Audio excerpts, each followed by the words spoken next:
he'll just kind of wear Oscar down, where Oscar Nguo himself will look to be more aggressive, Ready to really play. take it to Edward with use his power, use his angles, and use his speed to really kind of dictate the tempo of the match.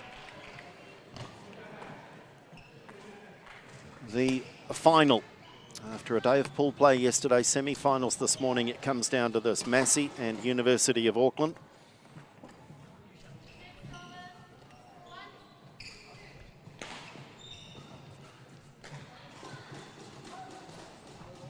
Two players who have seen so much of each other in training camps, national squads, national competitions. They've both worn the Silver Fern internationally together and in different teams. So there won't be any secrets. And that's what makes it all the more fascinating. They know each other's games so well. Pretty hard to spring a surprise, isn't it? Yep, especially both in the same association as well. Spent so much time on court together. In what we expect to be a very close final. The pool match was won by Massey 3-2. Ladies and gentlemen, but there were some close by matches. right, Massey University, represented by the Edward Lau. And on my left, the University of Auckland 1, represented by Oscar Guo. University of Auckland 1 to serve. Level play.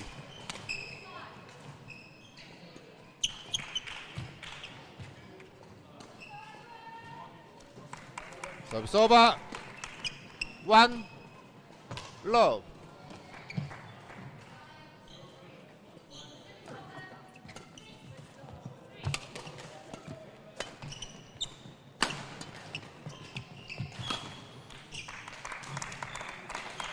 Two love. Nice little net roll to provide Lau with a little momentum.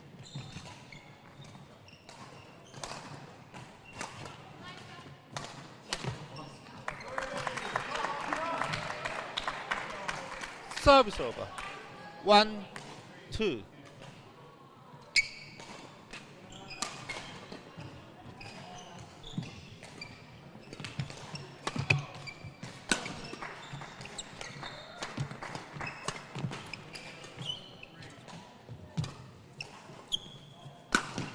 Oh, great smash. That wasn't the easiest.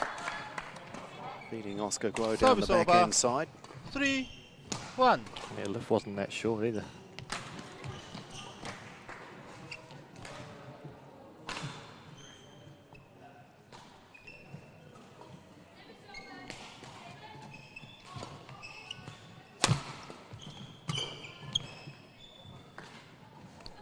Correction out. Vic Kim asserting some authority early. 4, 1. So too is Edward Lau.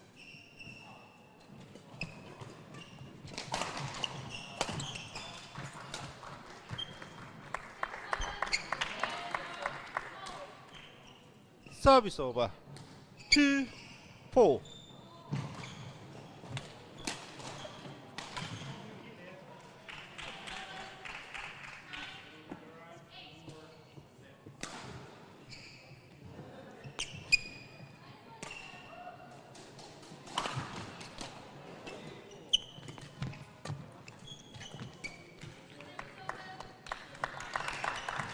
Three, 4.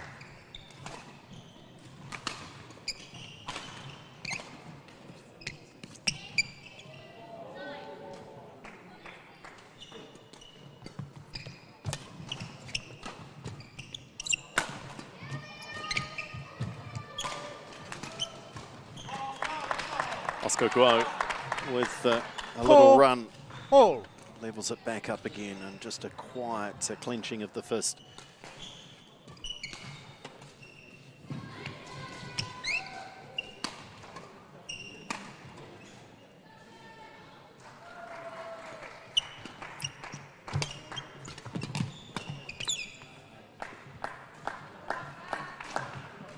Service over. 5, 4.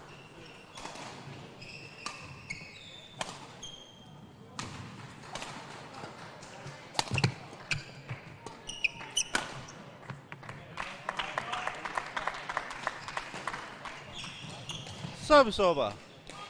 5-0.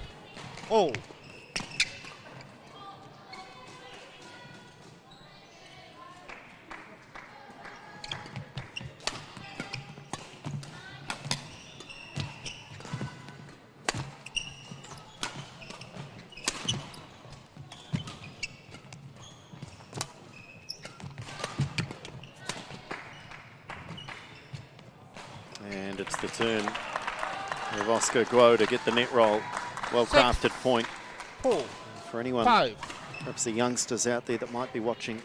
Oliver, watch the movement. I'm sure you'd advise as well. The movement of the players after they play the shuttle. They know, they have an expectation anyway, don't they, of where they should be next. Yeah, certainly do. I think it's important just to pay attention to the little adjustments. Never back exactly in the centre. It's usually just an uncharacteristic miss from Edward. There's always just half a metre 7, each way. 5. Generally covering the straight a little bit more in the men's single, especially from a defensive point of view. But it's those little adjustments they make as opposed to the quality of the shot and where their opponent is playing the shuttle from.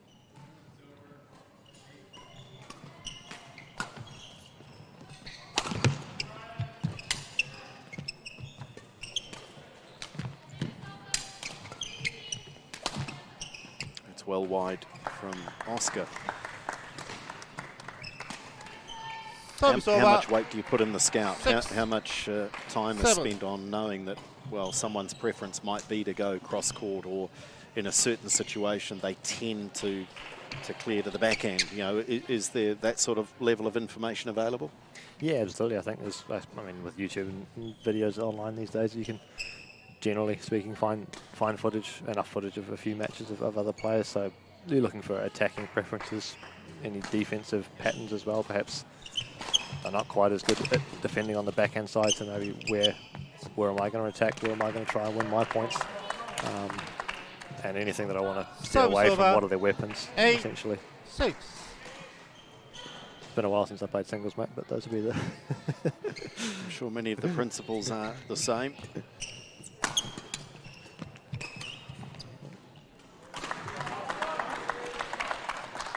Nine, 6. This is pretty handy from a 4-1 deficit to lead 9-6.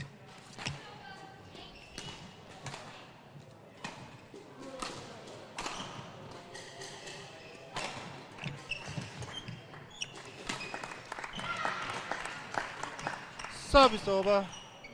7-9.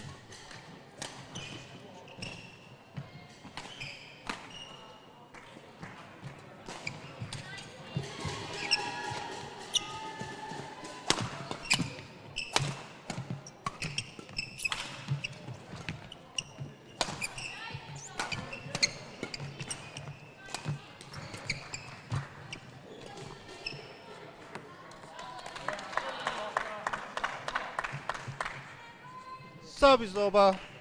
10-7. The fact that rally went beyond 2 or 3 shots was amazing. The work at the net early on from both players was stunning.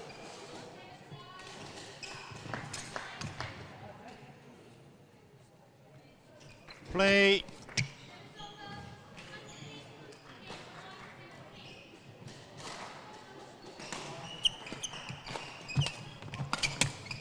Easy, and that's rare to see an easy point. Service over.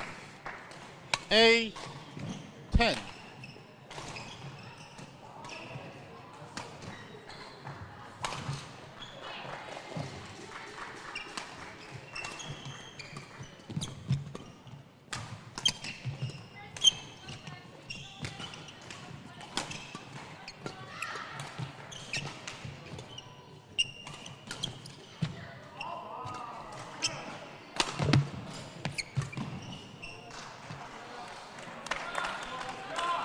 High quality badminton. Interval. And it is Oscar Guo who goes to the interval with the advantage. But, this is going to be nip and tuck. This is going to be close all the way, you would think, as was evidenced in that earlier pool match played yesterday. Oscar won the first 21-17, but Edward came back 21-18, 22-20. And that was crucial in helping Massey to a 3-2 win, which ultimately saw them top their pool. But nothing like the opportunity for a little revenge here for University of Auckland. What have you seen in the opening few minutes of this one, Ollie? Call 3, 20 seconds. Call 3, 20 seconds. Yeah, I think you said it yourself, and like, to be honest, it's high quality at the moment. There's both playing, again, big court, stretching each other, quite close to the lines, I think, as well, with not too many errors, especially after the first kind of 4 or 5 rallies. So definitely the tempo's gone up a little bit. Edward looking to come in early and play and push Oscar, get him behind him if he can, which he's done with kind of mixed success, I think. 11-8, play. But he's not given Oscar many opportunities to play tight net. I think that's going to be important as this match goes on as well.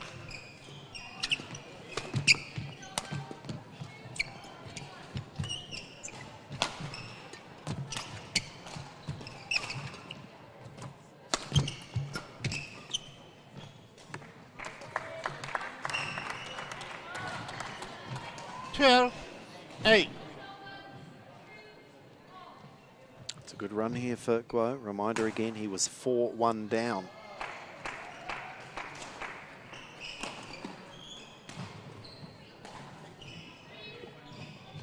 Just like to always just keep an eye on those shifts in momentum. Certainly it's on the side of Guo currently. Oh, goodness. Service over. 9-12. It was about as close as you'll ever see to a shuttle stopping on the tape.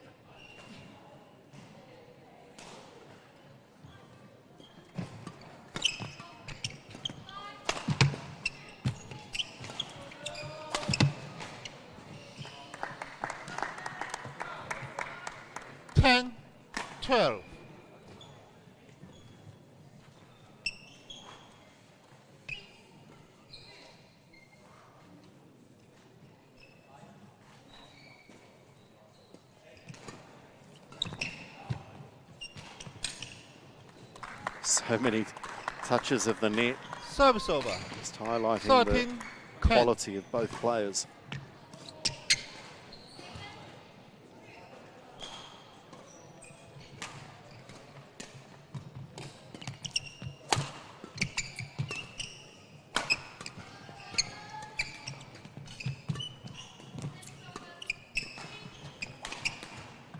It's caught the line. 14-10.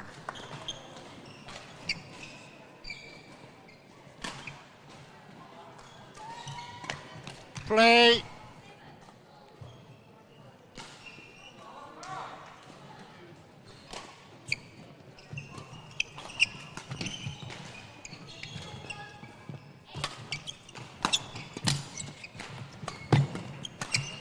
Oh, brilliant, Oscar Guo. Full stretch defensively, but then back to the centre of the court, 15, commanding. 10.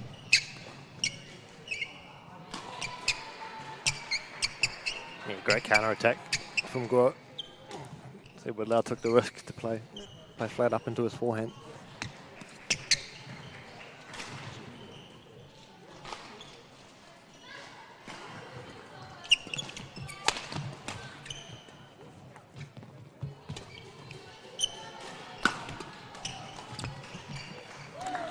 Response from Lau, just had Guo on Service his over. heels. 11-15.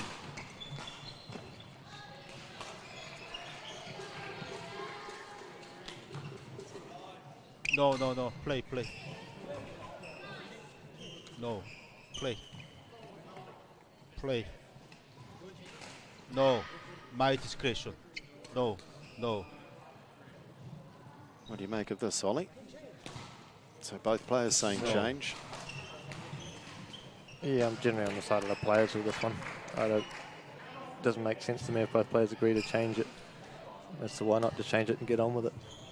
It's a bit of an issue around the world occasionally, but it doesn't happen often. So So, I think it's an unnecessary stoppage. well, now it turns into a long delay. Exactly. If both players want to change it, there's no, I don't see any need for further discussion. So No Vickham one's has advantage. he said no to the shuttle change. No. I have a discretion. No. So, and really, Jin Fong here's got no choice but to back his umpire. Change. I think it is I have a discretion.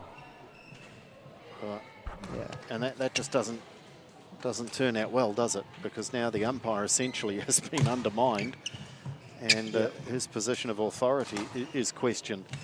As you say, perhaps the better decision was just initially to say, yes, let's change. Anyway, players have got their way, and we've had a pause and we get going again.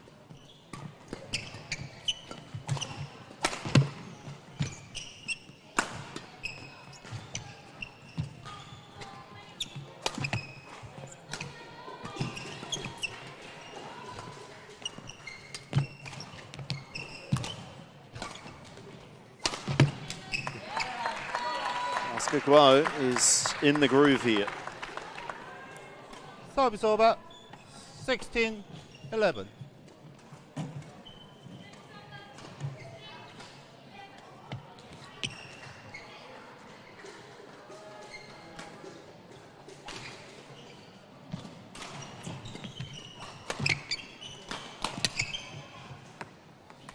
Good decision.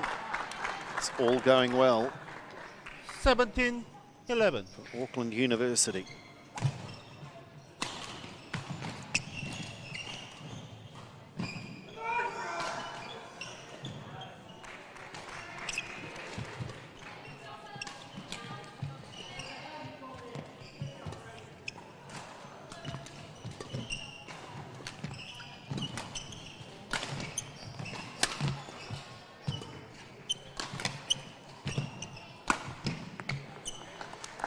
That one well played by Lau. Service over. Not sure that 12, was a decision for 17. Guo. I think he just well beaten there. Turned and hoping it might have gone long.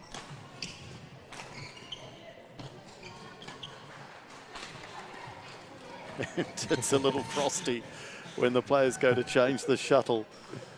There was just simply no response from Vic Kim.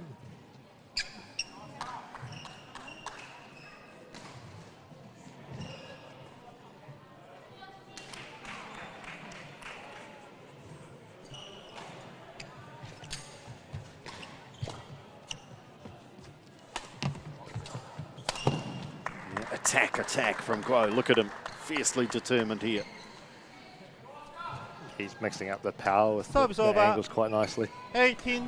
Get the feeling that Edward Lau's not 100% sure of what's going to come when.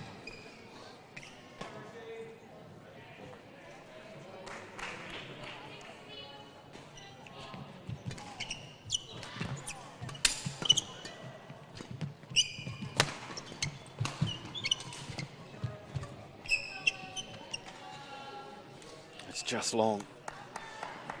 Oscar has so many weapons, and often, of course, he's so powerful that's what Service gets over. spoken about. But 13-18.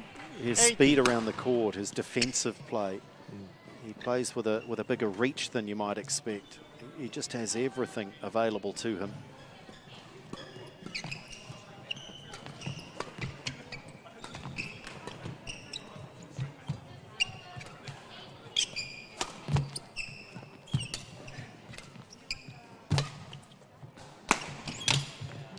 That's how good it has to be from Lau to get through the Guo defence. 14-18.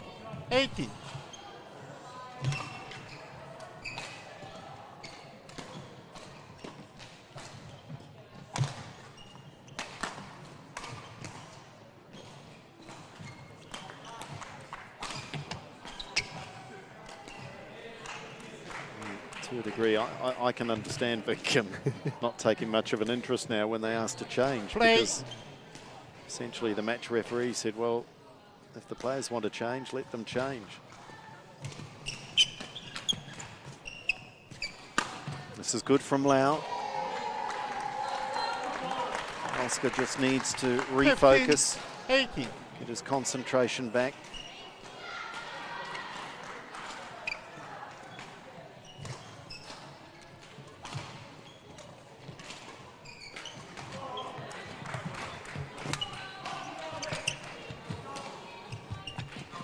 Oh, that is class. He had Guo going backwards, but 16, even had Guo stayed there, 18. I don't know he would have got it.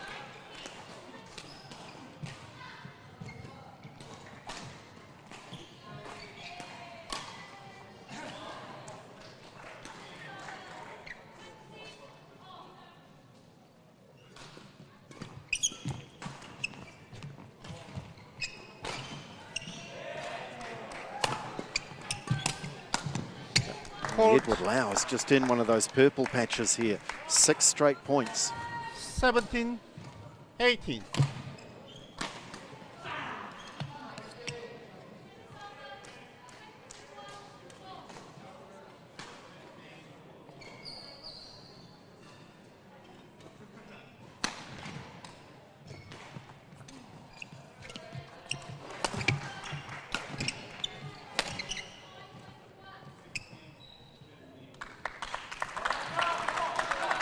Not the first time that Service over. let one drop and it's landed in. 19, 17. A crucial time because Oscar Guo, just in the nick of time, stops that incredible sequence of point scoring.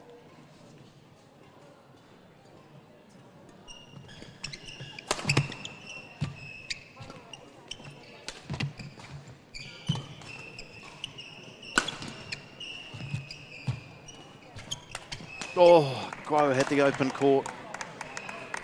Lau just opened the door, didn't he? But Guo couldn't take the opportunity. 18, 19.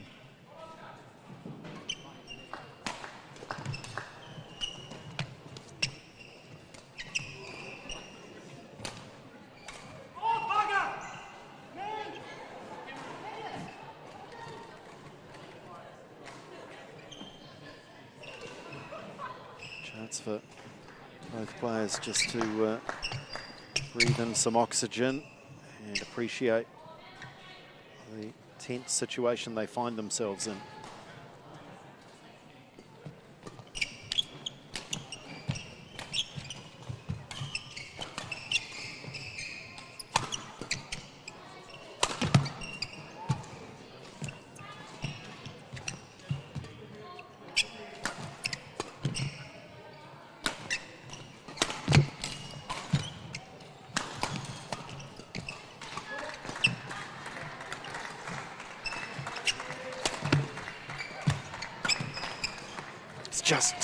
Oh, it's called long. Great rally. Service over. 20. Game point. 18.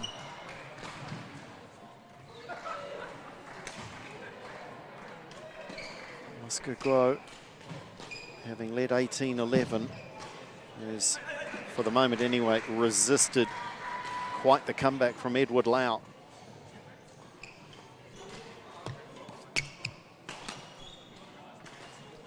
Play.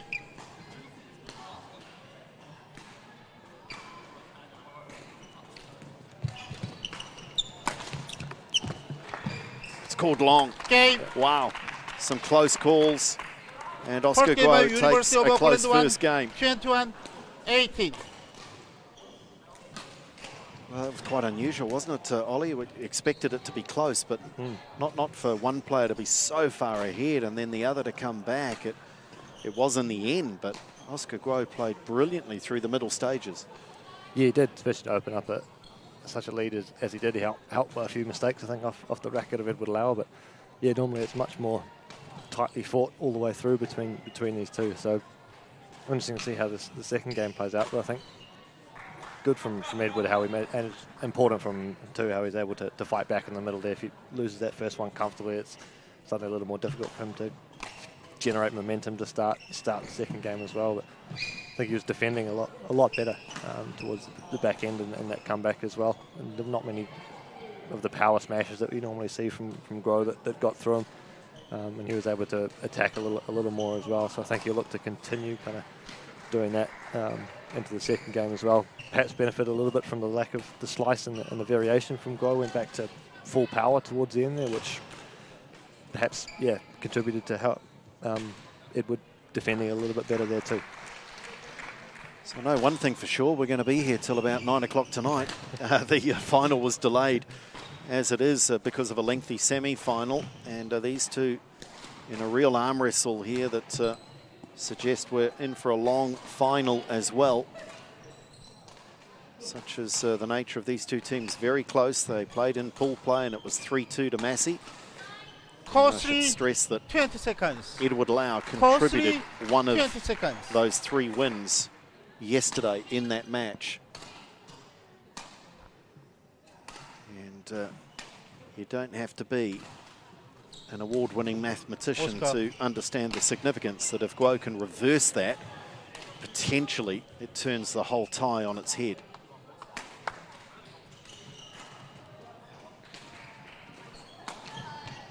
Second game. Level.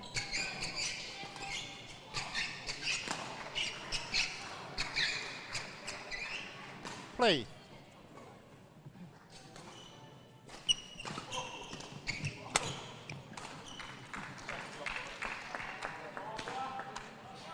This is where concentration's vital. Just had a real arm wrestle, just gone to the break, and you can't afford a slow start.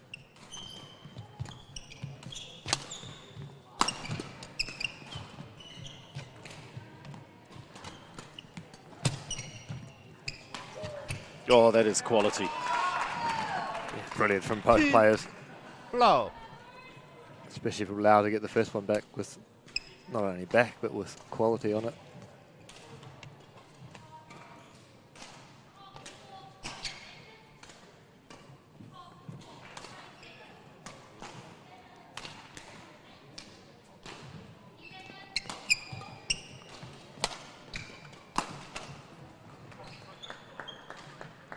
Guo 3 trailed 4-1 in the first game and went on to win. Well, he's got away to a quick start here.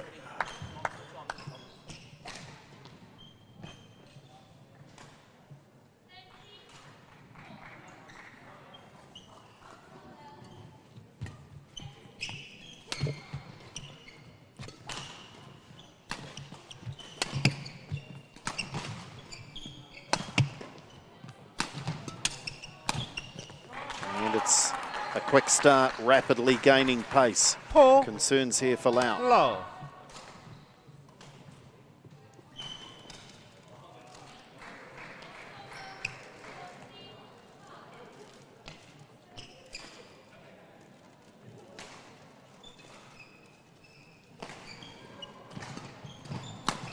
Oh, brilliant. Jeez, absolutely in the zone. 5 low. He's really starting to pepper the lines with his attack at the moment, isn't he, Guo?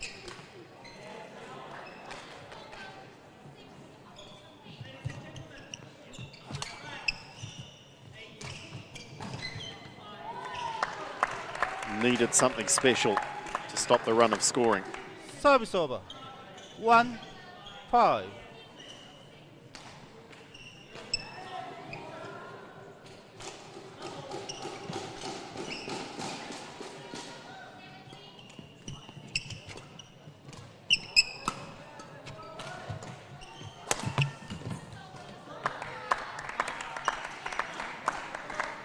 Two, 5. Edward Lau with a change of racket. String's gone on one of them, hands that over to Adam Jeffrey. And also allows Oscar Guo just to do some tidy up work at the back of the court. Oscar. Vic says that's enough of the housework on a Sunday. Let's get back to the badminton.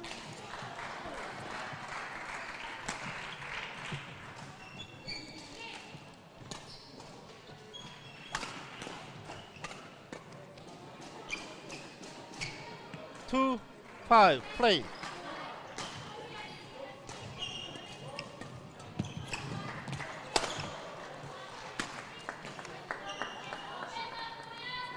Even in the race Service to over. 21, you know, it's a long race, but 2. a match expected to be so even. This is a handy buffer, isn't it, for Guo? Yeah, it is. Especially when you look at the margin.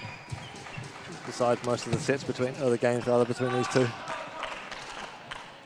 And just even in the body 7, language and the way they're 2. going about things, you sense Guo is pretty close to a hundy here, and Edward Lau is just not quite there. Yeah, that won't help. A2.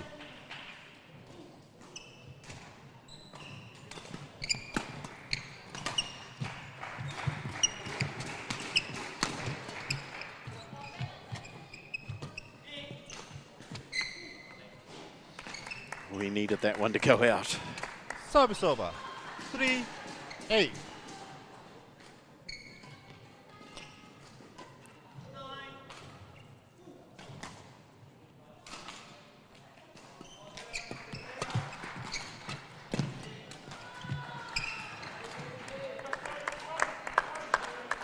Four, 8. Yeah, a couple of important points here for Lau.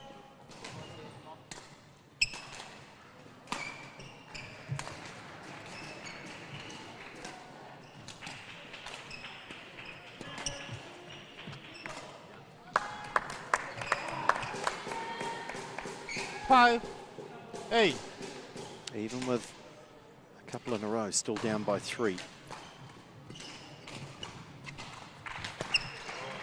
Now starting to well and truly shut down the lead. 8.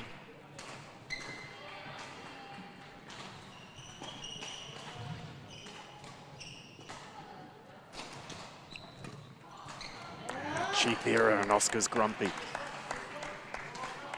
7, 8. Give a bit of credit to Lau's serve there. Just something different. A little bit harder, push a bit forward into court.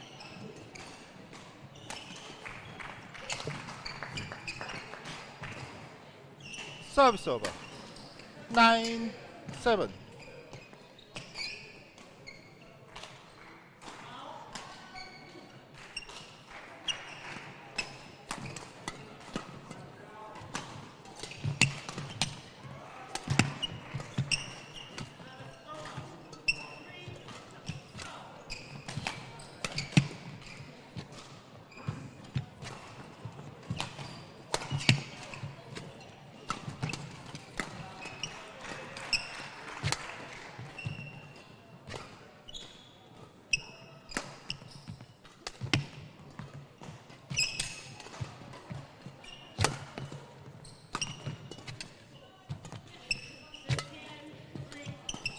Oh, energy sapping, engaging, enthralling, great 10, stuff. 7.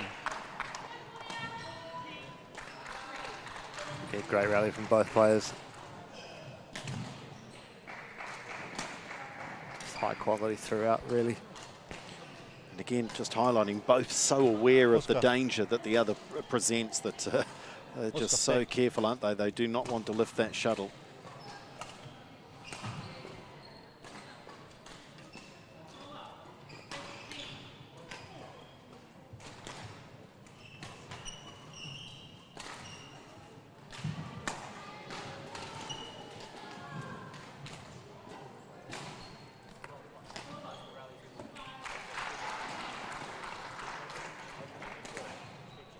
Ten, 7. Play.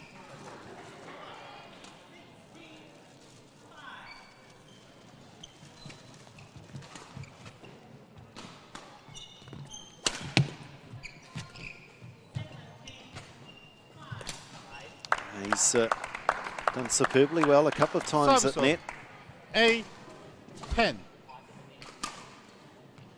I think well, he knows what can happen if he's not early on those and allows Oscar to play tight net. He ends up taking it late, has to lift high and more often than not short, such as the quality of Guo around the net. Just doesn't want to let that happen.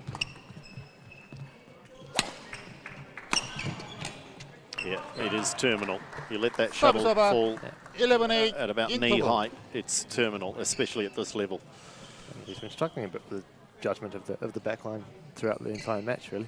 Not quite sure why. He's usually pretty good.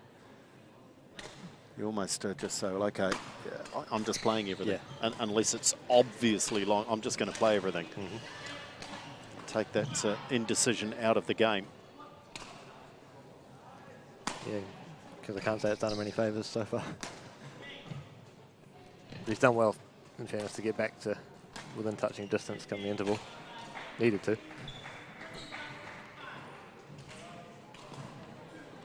Course 3, 20 seconds. Course 3, 20 seconds.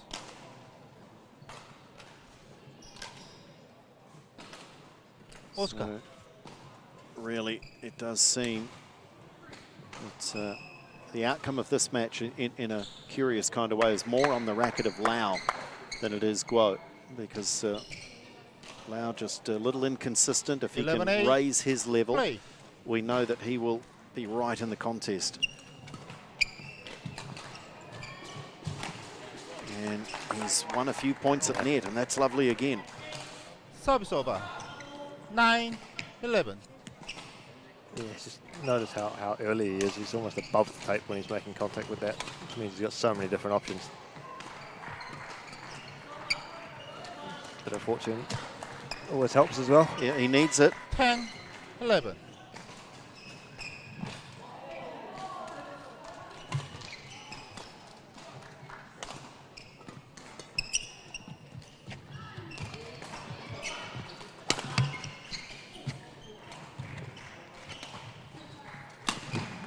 Missed. So Edward Lau has come out of the interval. 11 all. With the game face well and truly back on.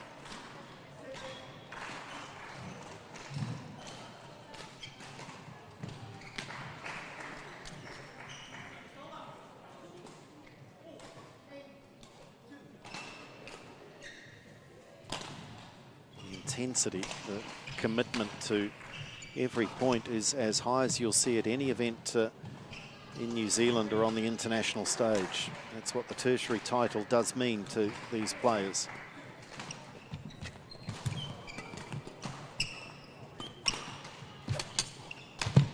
Oscar Guo comes back. Service over. 12-11.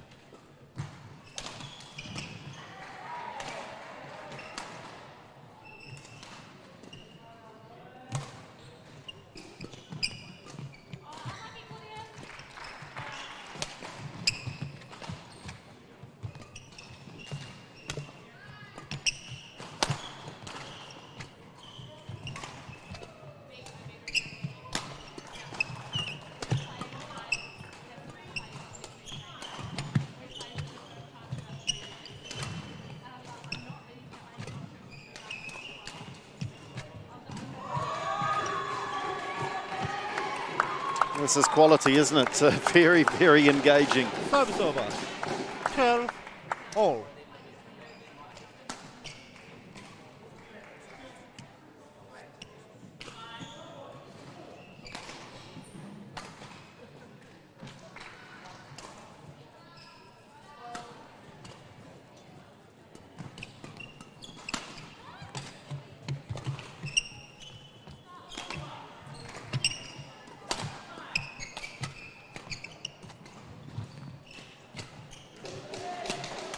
Oh, well played. It's got to be such a good shot to find the floor. 13-12. Good option though, isn't it? Not to go full power, just to get up, take it early and slice it fast.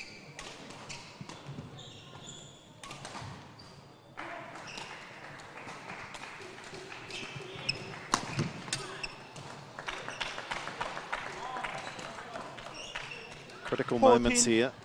12. Lau, you feel, has expended so much energy to get back on level terms and cannot afford a little quiet spell.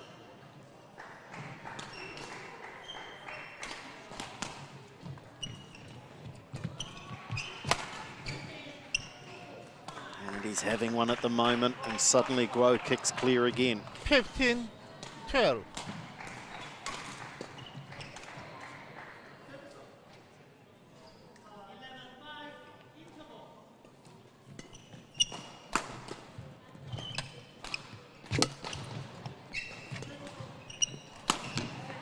missed that time.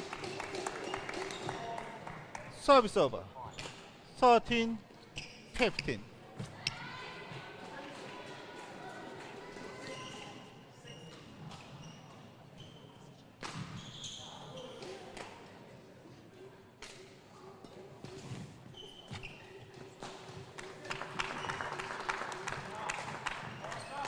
Service over. 16-13. He has been so good there, hasn't he, though? Most of the match, Touch just letting him down a little on that occasion, but I feel like it's something he has to continue with. Trying to take the net early. It's a rare cheap point Service over. from either player, really. 14-16.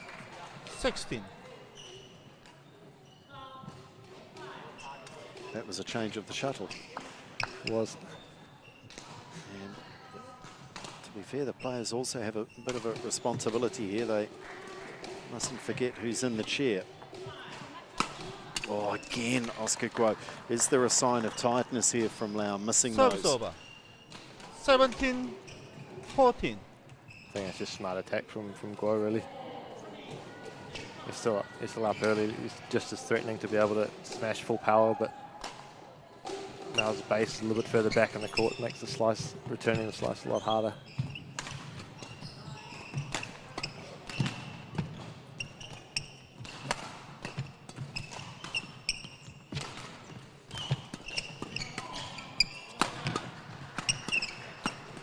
Yeah, eventually was going to wear him down. 18-14. Getting very close to giving his team the best possible start now, Oscar Guo.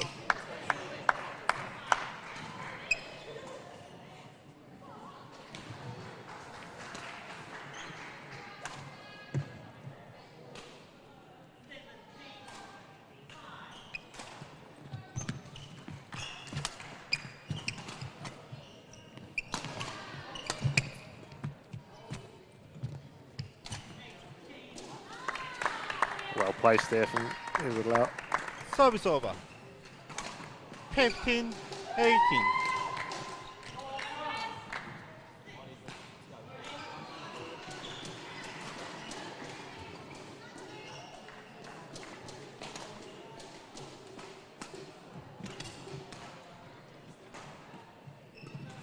Oh, well, I do wonder if he's just been flagging Service a little. over.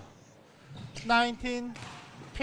Physical tiredness often leads to mental errors.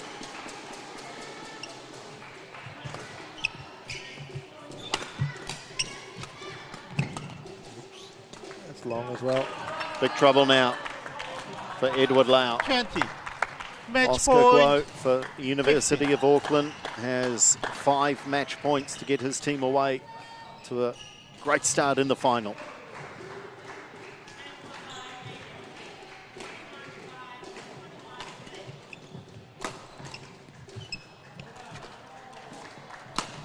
And he's done it. It's a shot that's won him so many points in the latter part of that second game. Two friends, two great rivals. They know each other so well. 21-18, Oscar Guo 21-15. who takes the honours on this occasion, and you know there will be so many more of these occasions in the years to come. But Oscar Guo gives University of Auckland a 1-love lead in the final. Women's singles is coming up next.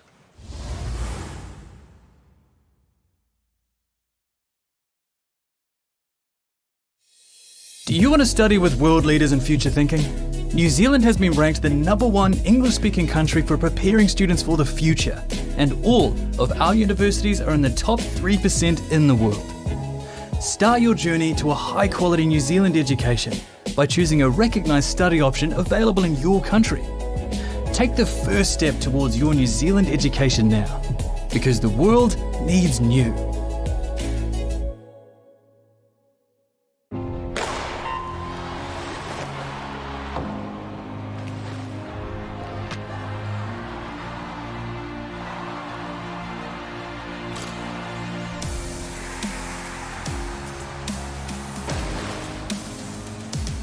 FISU, World of University Sport.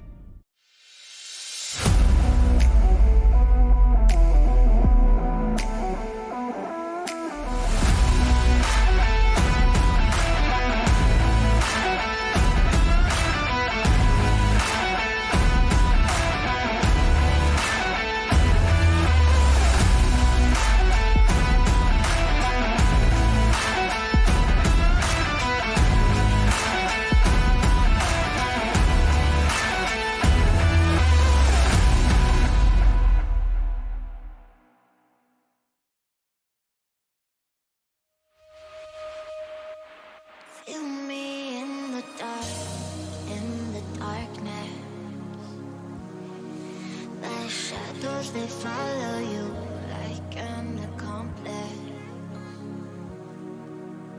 Lost all of your dreams, the night is heartless. My shadows, they follow you. My shadows, they follow you in the darkness.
The New Zealand Tertiary Championships continue here on Sky Sport Next as we bring you all the coverage from AUT North Campus on the North Shore of Auckland. It is the final and it's already looking to be a long one. It's been a long morning with the semi-final drawn out. Oscar Guo has just won in 2 games, but it was a bit of a marathon against his great rival Edward Lau. That reverses their result from pool play when Massey won 3-2. So is Auckland on the way? Time will tell. Let's not waste any more time in introducing our women's singles players. Selena Huang for Massey and Charmaine Wu for University of Auckland. And we don't have too much to go on here because this is a change-up from their pool game. On that occasion, it was Selena winning 11-9 over Hyunyu Huang. But perhaps because of that result, Massey have changed it up here. Yeah, I think it's certainly a roll of the dice perhaps, but why not? Choose black or green. Black, you are green. Service through end. Right end. Serve.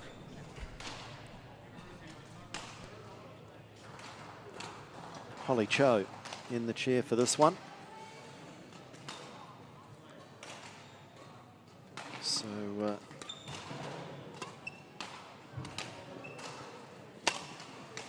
clearly, given how tight this is likely to be,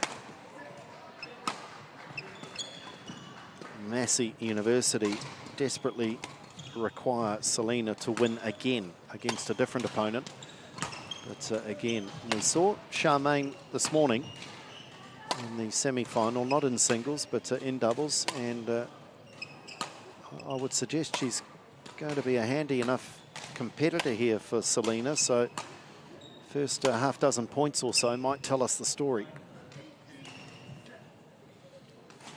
Yeah, I think it will, and I think, like you said, it's critical that that Massey come back and grab a win here, being 1 love behind now. If they go 2 love behind with the result, how it was in the men's doubles from the pool match, it could be 1-2-3. So a bit of pressure on the shoulders, perhaps, of Selena Huang, but given the way she was able to play in the pool game, Massey will be reasonably confident heading into this one. Best of 5. The players we saw on the draw there, there's Selena at 21 years of age, studying sport management. It's a best of 5 matches, so 3 is the magic number. And I believe, as I look to our director, that when a team does get to 3, that will conclude the final. So that is very much the case. So there's no playing matches for fun after the result is known. Although I do have a feeling we're going to the mixed. I do have a feeling we're going the distance here in the final. Ready to play. Selena, the shuttle, take new shuttle and the shuttle. Okay, it's okay. No. That men's doubles your is server. interesting, isn't it? I can only assume that it's a question of rotation. Maybe it was a policy they had, but taking Dakman Vong out of the doubles, Andrew Rouse, good player. But am I right, primarily a singles player? Yeah, he is. He's got a lot of power, so he can definitely use that from the back line. But I guess just looking at perhaps, I think they've gone off the result from what happened in the pool round. And feel they can, got a little wriggle room Ladies there and to gentlemen, make a on change. my right, University of Auckland 1, represented by Charmaine Wu. On my left, Massey University, represented by Selina Hung. Massey University serve, love all, play. I should point out that from pool play, Subs over. that the One change is love. actually Rouse played, Dakman Vong played alongside him, so it was actually Rouse and Subs Vong over, who one played in all. pool play, and now it will be Rouse and Wang in the final. So that decision, if anything, as you say, if they're Subs confident over. of a win, 2, and 1. they may well be, then it allows Dakman Vong fresh legs going into the mixed. Yeah, it does, and I don't think they're changing much really just by swapping Dakman with Jack Subs there by over, similar players, 2 all. similar level.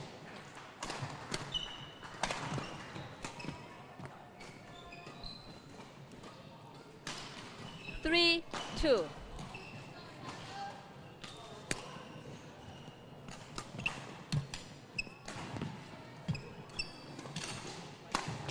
A little too much work put on the Subs shuttle there. over. 3 all.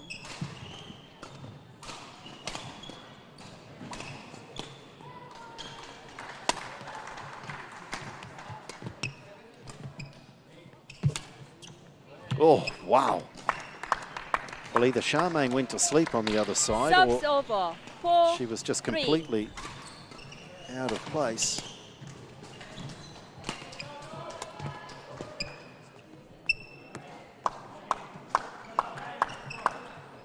5, 3. So the only rider to that conversation, over. Ollie, about where 4, players play and what 5. they do is they can play a maximum of twice per tie.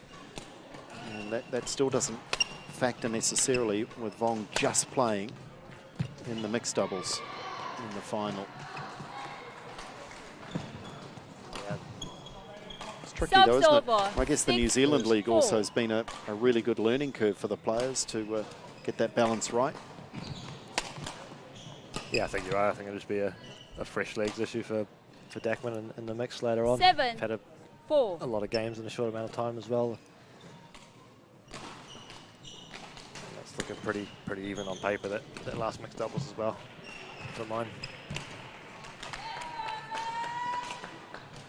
Subs It's over. a match that it could 5, well come down to, 7. as we've been discussing. So Charmaine Wu, competitive through the early stages here.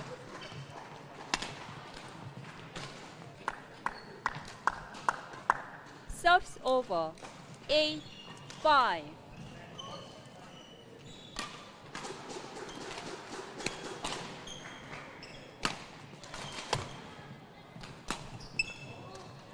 That's loose though.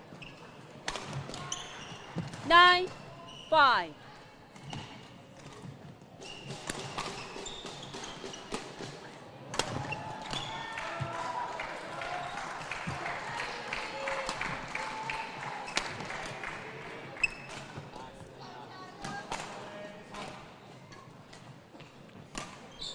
Ten, 5. Selena just starting to kick clear.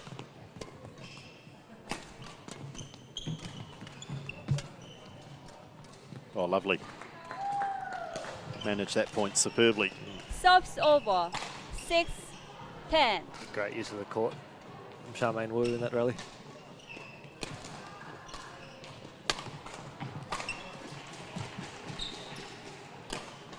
Yeah, that was always falling Subs in. over. 11-6 interval.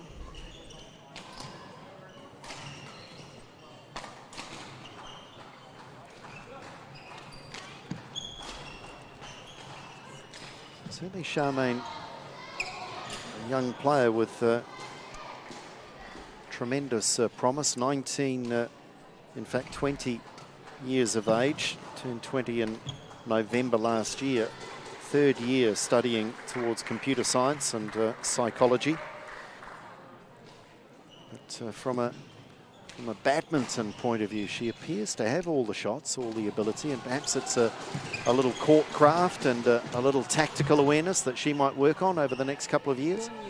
Yeah, definitely. I think just being able to string all the shots together, I think it's probably the only thing separating these two so far. It's been a few more errors off the record of Charmaine Wu. It's not 11-6. not a huge amount. She understands the Play. game quite well, as we can see. Being able to manoeuvre Huang around the court. Just little errors like that. 12-6. Are the difference, and then Huang leads by 6 points.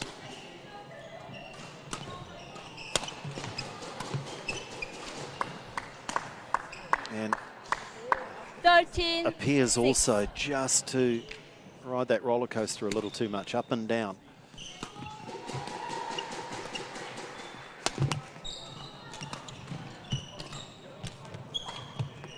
Oh, it's just long. Did everything right and had a far bigger margin there. 6. And she does just appear to switch off a little. That's lovely. Subs over. 7-14.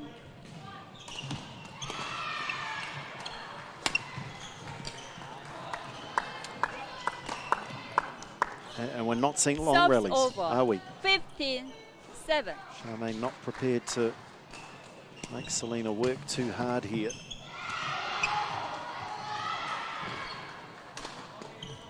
Sixteen, 7.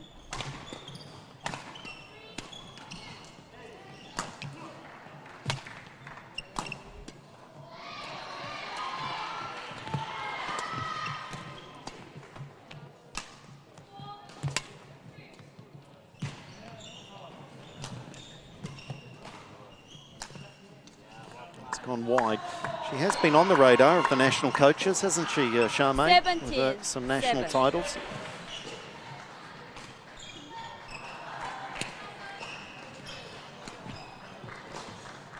Lovely from Selena Huang. Winning the under-17 18, girls doubles in 7. 2016 and was on the podium in the under-15 singles and doubles back in 2014. So she's been on the national scene in age group squads. And there's an indication as to why. So sometimes Subs that over. transition 8, into 18. senior badminton can be challenging. Yeah, definitely. I think you can certainly see how she's had success at a junior level from the skills that she has and the way that she plays the game.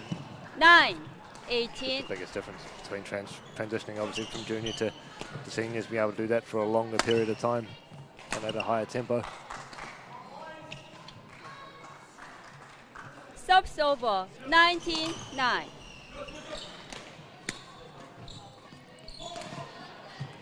Oh, and that looks effortless. As I say, all the talent there. Subs over. 10-19.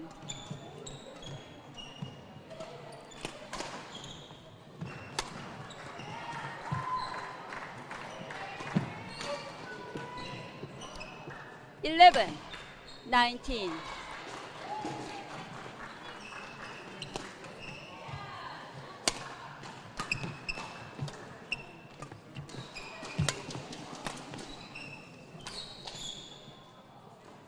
Subs over. Game 20. points. Game point 11. And plenty of them.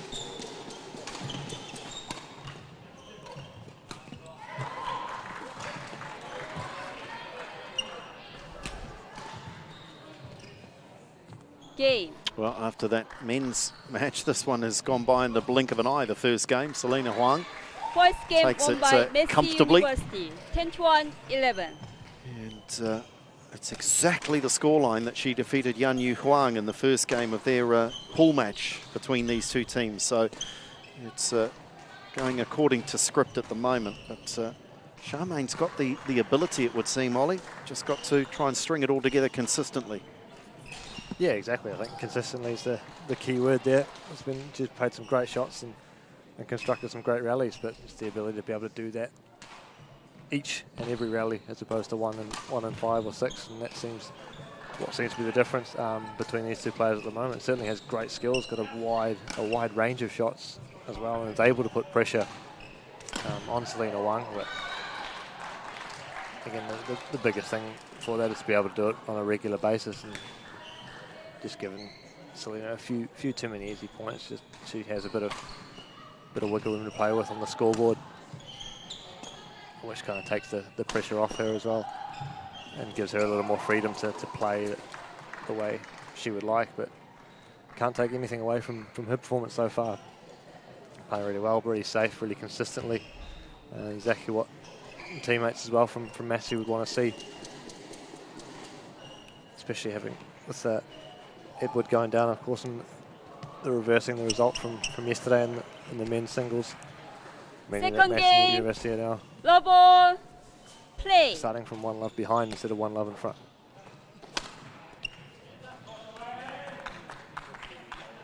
Subs over, 1-love. Change shuttle. It's crucial here for Charmaine Wu to get off to a good start. Help build her confidence a little bit more. Get a bit of momentum into the start of the second game.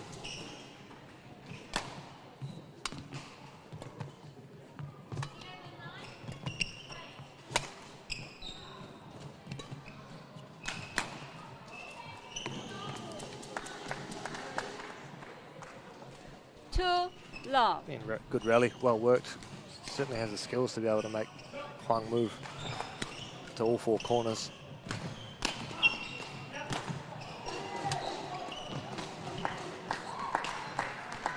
Subs over, 1-2.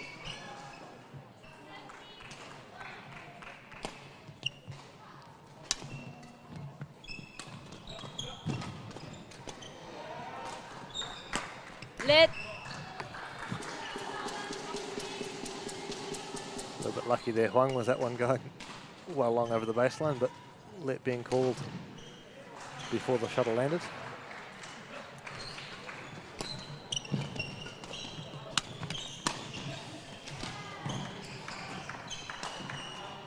Two all.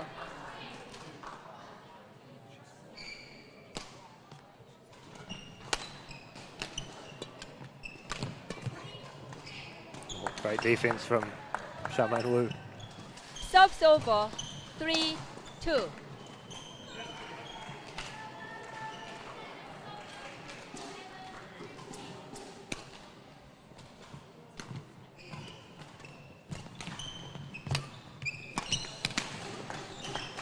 I reckon she's the sort of player, Subs Ollie, over, that a 3 coach would all. love to work with. Has all the skills and what have, and yet at times might frustrate the coach as well.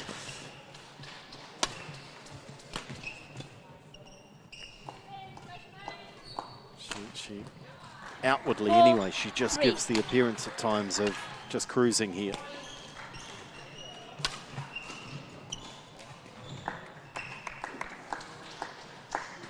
Five, 3.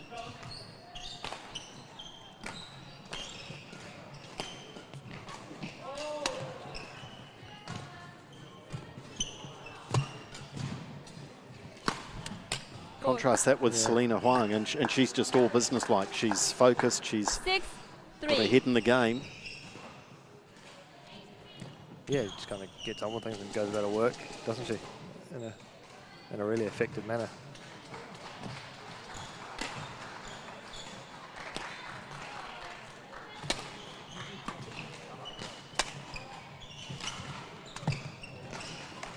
Well played, Charmaine. If there's any doubt there, play it directly at the opponent. 4, 6.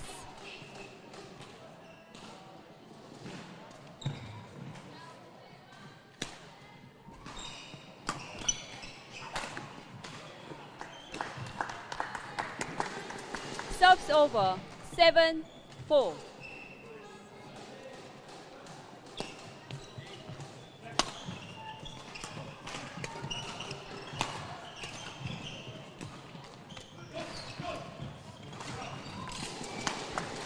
Pushed it just wide, Huang.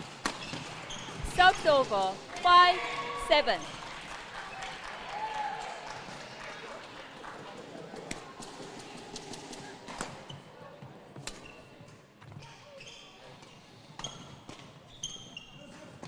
Subs over 8-5.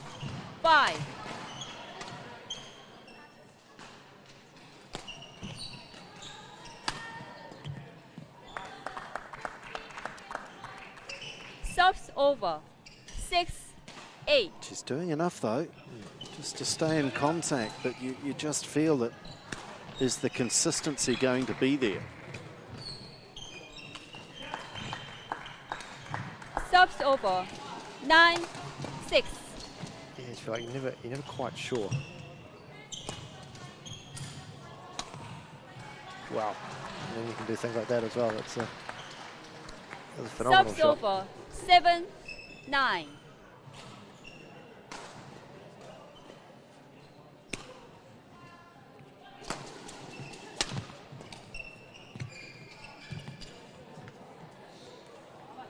And again, that's just concentration for me. Subs over It really is. 10-7. Just not sure that Charmaine at the moment has the appetite to rally for any great length of time. And she's going for brilliance more often than not. And of course, on occasion, it comes off. That's just missed from Huang. Subs over 8-10.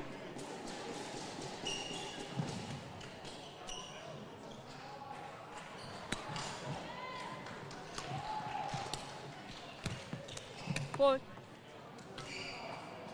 Subs over 11-8 interval. Lackadaisical? Can I use that description? I'm doing my best to be Yeah. kind here. I'm just not sure that whether Charmaine's not feeling great. The only thing I can perhaps think of is it might be a fitness, physical thing. If she doesn't feel she has the physical stamina to go about playing the long rallies and consistently do it, then you're forced to just take the chances on the shorter ones. It's been done before. In Selena Huang, though, I think she has an opponent that is going to be her undoing. Yeah. Selena's consistent, she's focused, she knows her game, she's playing within the margins, and she too has quality when she needs it. Court 3, 20 seconds. Yeah, I agree. I think she just she's 11, steady. 8. Doesn't have any perhaps amazing Play. weapons. Doesn't have the power of Oscar Guo or the like, but just keeps it coming back, making good decisions, and is very patient in the way she plays the game. So yeah, Charmaine Wu gets a mistake out of Selena Huang. Subs over And just 9, needs to put herself 11. in that situation more often.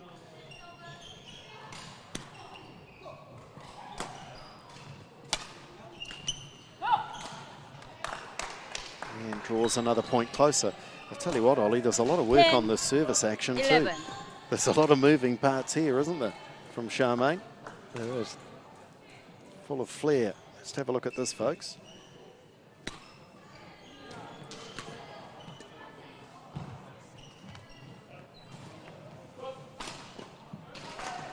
Subs over 12-10. So she's not going away though.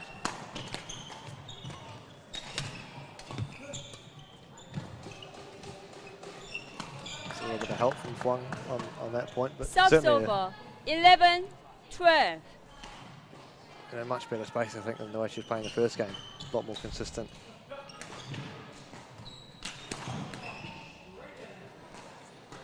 And well left, well judged by Huang. Nothing like a Subs freebie. over 13-11.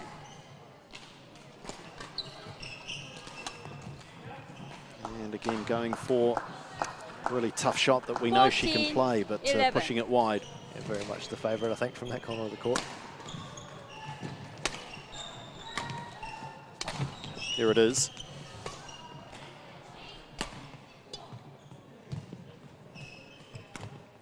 And lifting that one easy put away for Selena Huang. 15-11.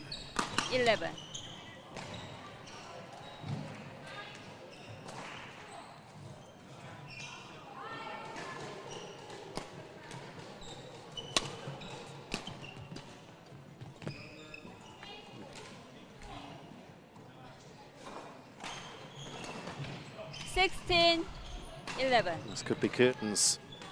5 ahead, 5 to go for Selena Huang.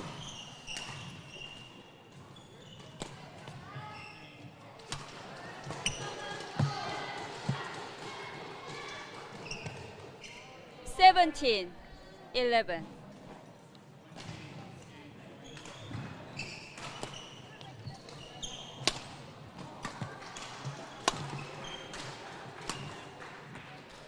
Selena missing on that occasion. If Selena does get the win here, it levels the tie-up. So from the point of view of the final, it sets it up nicely. Albeit at the same stage in pool play, Massey was 2-love up. Of course, Oscar Guo has reversed the result in the men's singles. 18-12.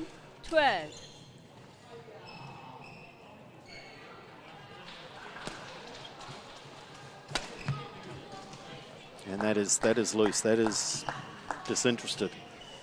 19-12.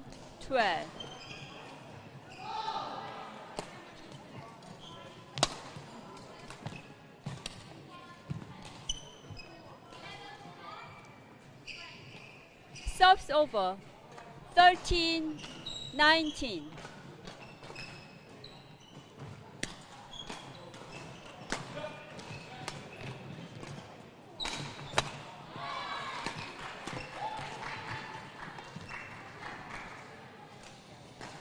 Match points. Subs over. 20. Match point 13. It's been a bit of a cruise here for Selena Huang in the women's singles.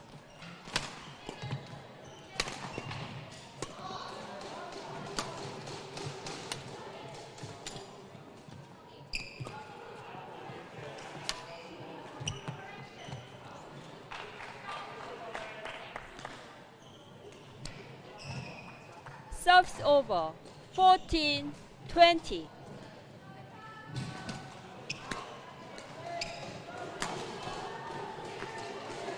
It's gone long. In.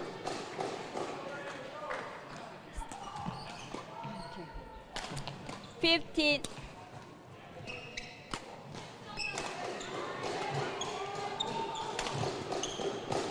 Holly Cho. Yes, player led, I think. Yeah, definitely player let, given that she was calling the score out as the player had served. 15-20. I think initially she might have, the chair umpire might have thought that Huang shot was in.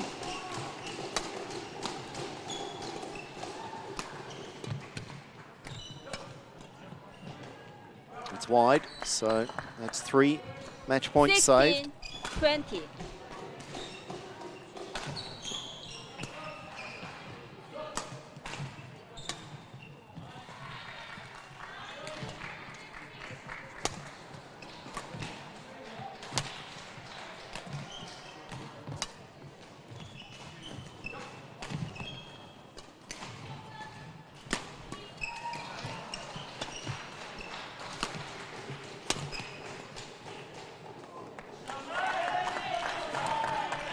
She keeps fighting. 17-20.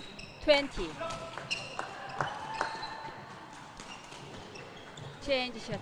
And going to change the shuffle, but this just contrasting a little bit with her demeanour to this point. She's very much staying alive and pushing Selena Huang all the way in this game too. Still not yet at the mountaintop though. 3 match points to save.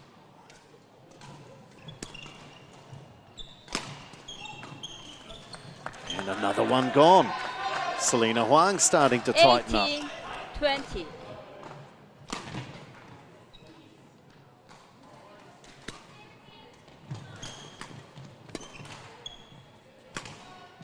And there it is, catches the line, and Selena Huang does it. But a little bit nervous towards the end there, giving up a whole bunch of match points, but wins it in 2 games straight. 11 and 18. So we're level in the final. Match won by Massey University. 21-11, 21-18. One apiece as we head into the men's double. Stay with us. That's up next here on Sky Sport Next.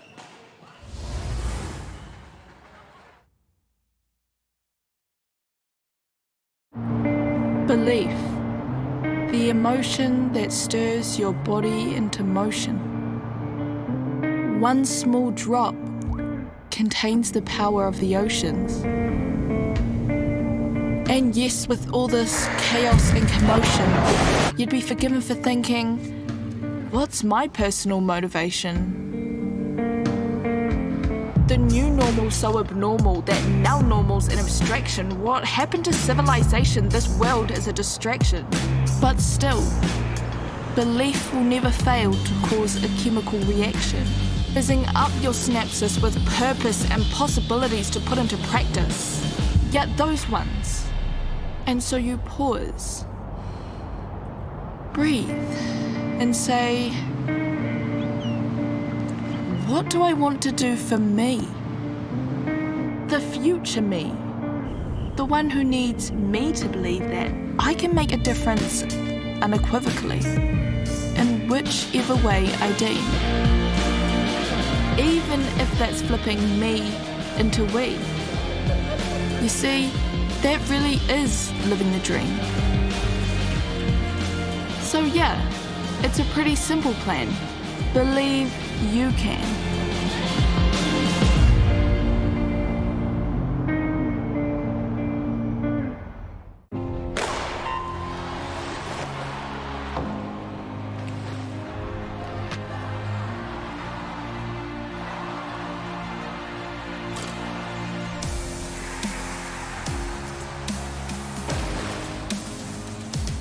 FISU, World of University Sport.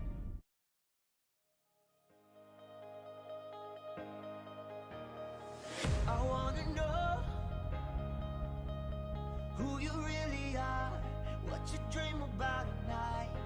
I wanna know who you really are, baby, come into the light. I wanna know you.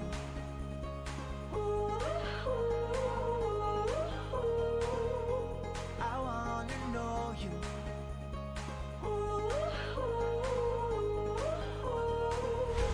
I wanna know you.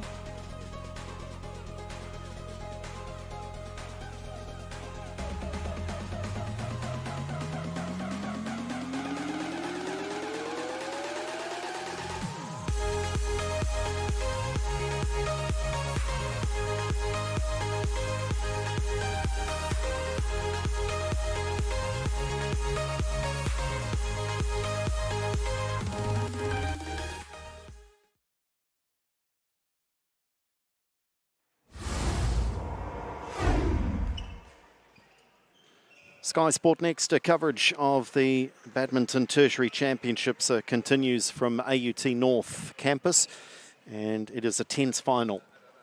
One apiece after the respective men's and women's singles between Massey and the University of Auckland, and with matches still to come that feature some of New Zealand's best players, this is all to play for.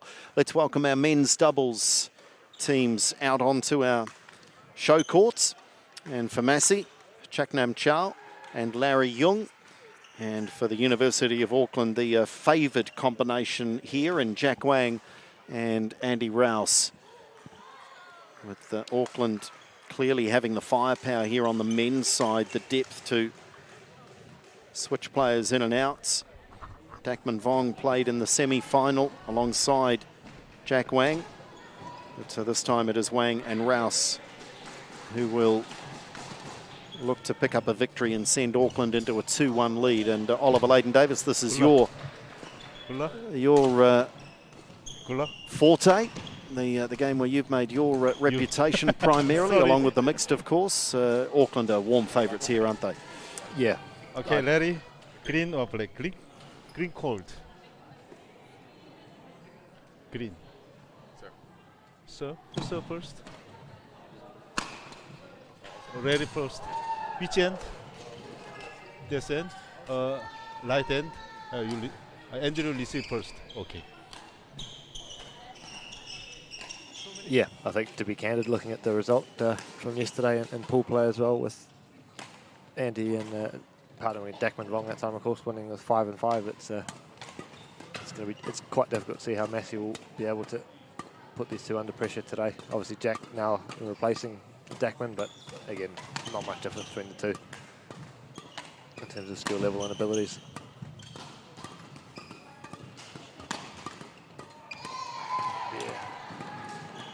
He's only 18, of course. Jack Wang moved up to Auckland just this year to study health science and join the national team training.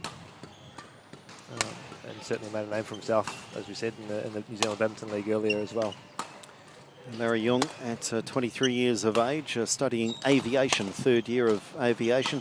I assume he's going to fly a plane. But I don't know, maybe you study aviation, you become a controller, traffic controller, I'm not sure, but I would assume. Is that a fair assumption, Ollie? Yeah, I guess. Helicopters, maybe? Well, same but different. Anything in the air that flies. Here's his playing partner, Chaknam Chao, 24 years of age. He is very much more grounded, studying accountancy. And they are the lesser fancied of the two. They're up against a couple of guys that are involved in national training programs and national squads. There's Andy Rouse, a single specialist primarily, but he can bring that skill and transfer it to the doubles court. 23, studying commerce. Andy Rouse. It's in his 1st year of study. At least in commerce. I'm just wondering whether he's done another degree. I think Jono's going to help me with that information, because clearly at 23 would suggest that he's not straight out of school and off to university. So he's been overseas. He's been overseas. So yeah, okay, that's interesting. But he must have done some study, because his bio also says that he's played in the tertiary champs before, and in fact he's played for Massey. Bleeding? So perhaps has split his time between some study and travelling. So I think that information's certainly right. I think he spent some time overseas, primarily on his badminton, prior to coming back ahead of the New Zealand League. So just while I was digging into Andy Rouse's background, I'm not sure what's happened here. Vic Kim's got his hand up, calling for the referee. I think a player might need a little tape on a finger. Play bleeding with bleeding. Okay, there we go. So Vic's given us the answer that there'll be a little delay here, as one of the Massey boys has just got a graze or a cut perhaps. Injury? And it's not so much been the referee as he has been the medic, Chin. He's had to come out and apply some tape to a couple of the players.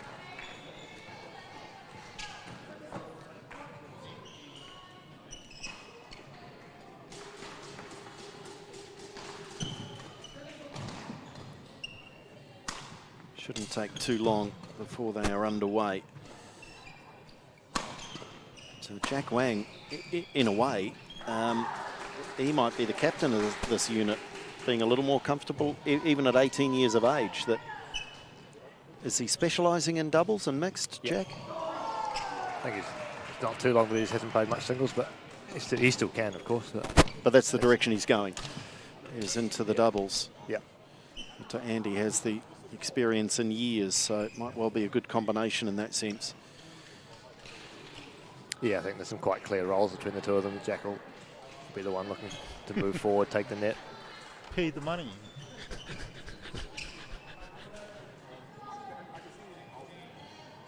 I think Vic and Chin seeing the funny side there as well, that perhaps he needs to double the wages, referee and medic, here today.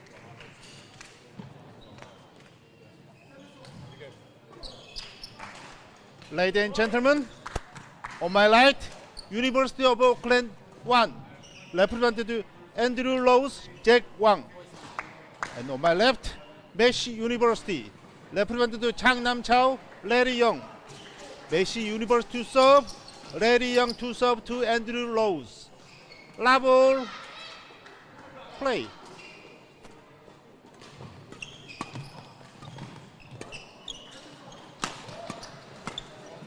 Fault.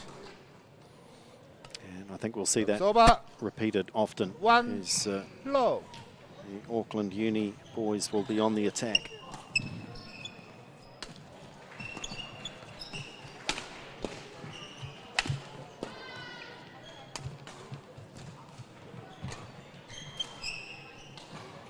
Jack able to leave that one. Too low.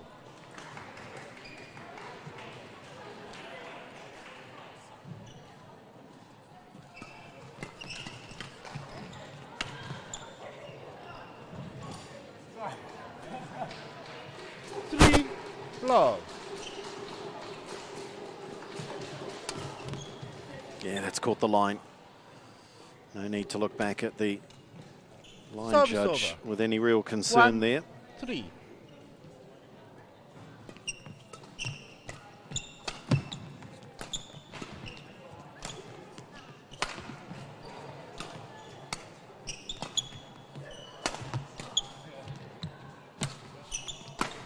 Bang.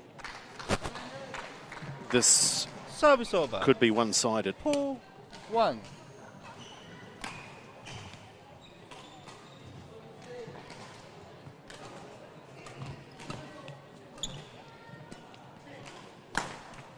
Fault.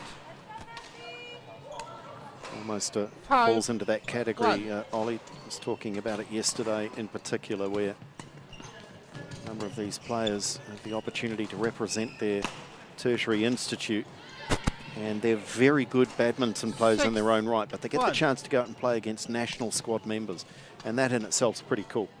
Yeah, I think so. It's a good opportunity as well for tertiary type players to come in and pit themselves against some of the best in the country. And Changnam Chao and Larry Young 7, very much have that challenge 1. in front of them, as Andy Rouse and Jack Wang assert their authority early. That serve is long though. Service over. 2-7.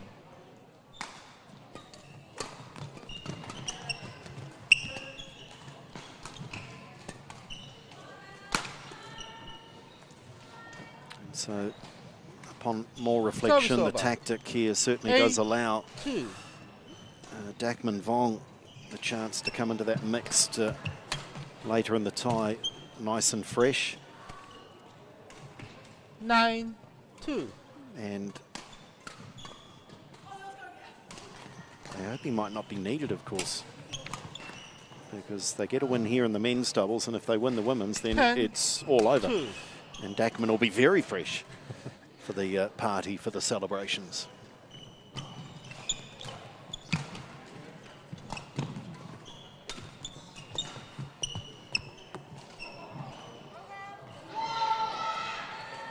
Service over. 3-10.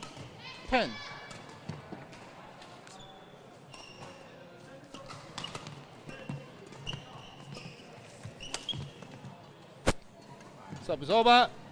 11-3 interval. Go to the interval, and they go there pretty quickly. And Wang and Rouse doing it easy. Changnam Chao and Larry Young, chance to chat about things, and the emphasis here might well be just on breathing, enjoying it, relaxing.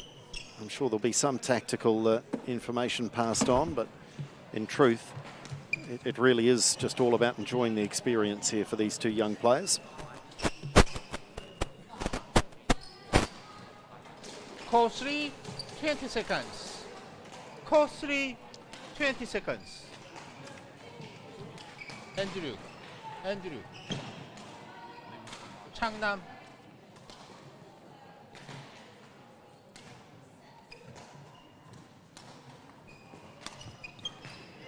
Looking to pounce on the serve was 12, Changnam Chao. 3.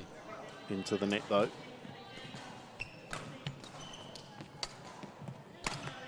Easy put away for Wang. Late decision to play that one from Young. 13-3.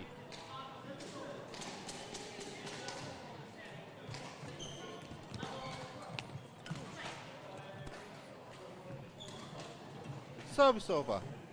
4-13.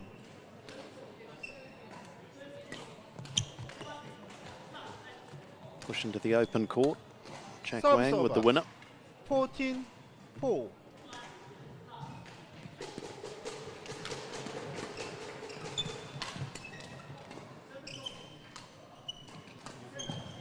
15-4. Doing it easily.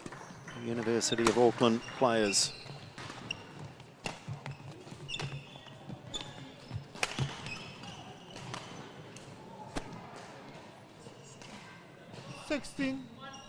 You've done some research, Ollie. What have you seen?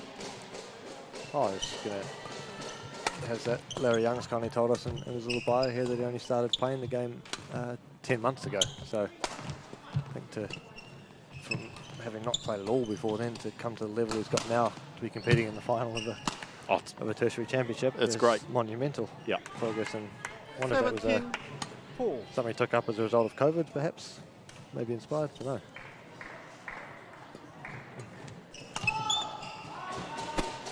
Racing away to the first game 18-4. now. Wang and Rouse.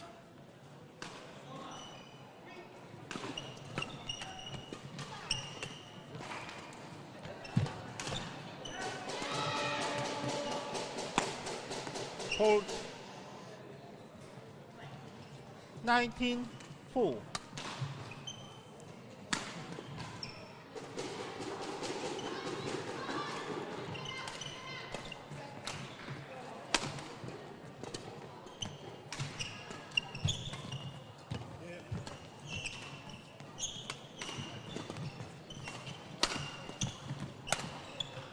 There's a rare moment on attack for the boys from Massey. Service over. 5-19. Yeah, well work between the two of them.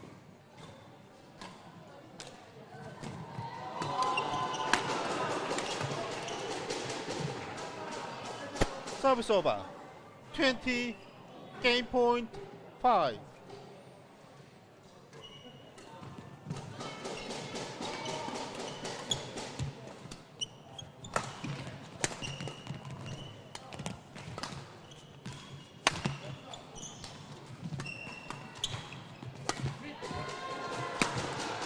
Game.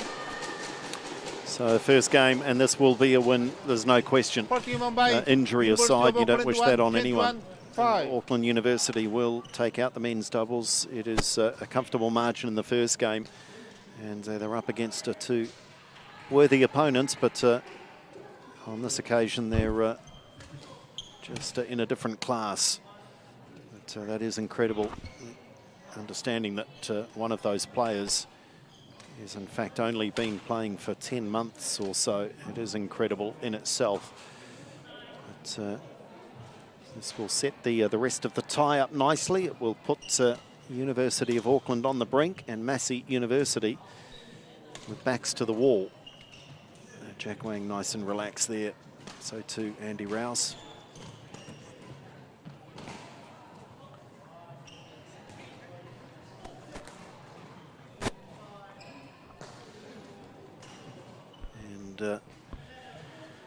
I think it's okay to add this in for anyone that's watching around the country. If you don't want to hear the result of the shot put, if you're watching us and recording the shot put from the Olympic Games, then I'll give you 2 seconds now to turn the volume down. But Dame Valerie Adams in the shot put, incredibly. She's in her mid-30s. Second game. She's got 3 kids, I think it's 3. Play.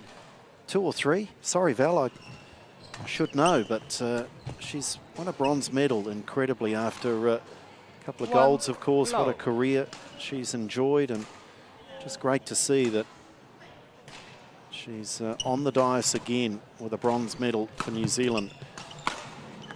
And the young Kiwi that was in the field with her also personal best, finishing in 6th place for young Maddie. So great result there at the Olympic Games.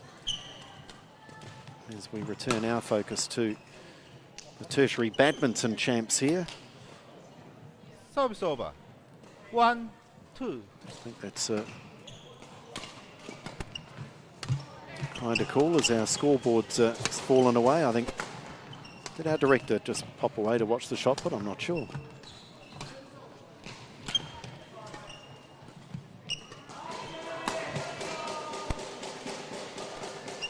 These boys will just enjoy 3-1.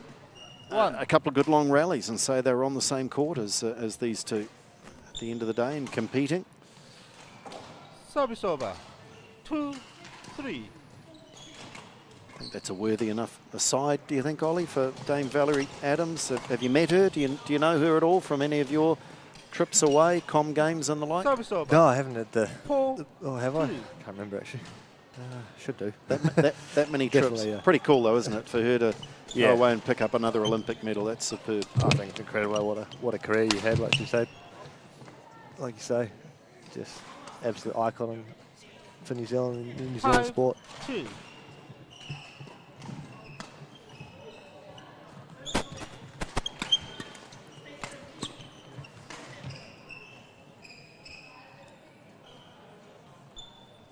Nice Service over. start 3-5. here for Massey. Chaknam Chow and Larry Young will be well pleased with this in contact early on in the second game.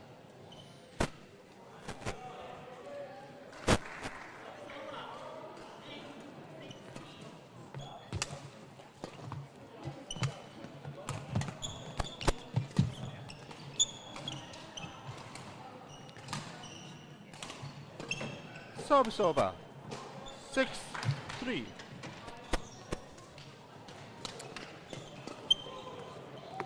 Easy decision there for Andy Rouse. 7-3.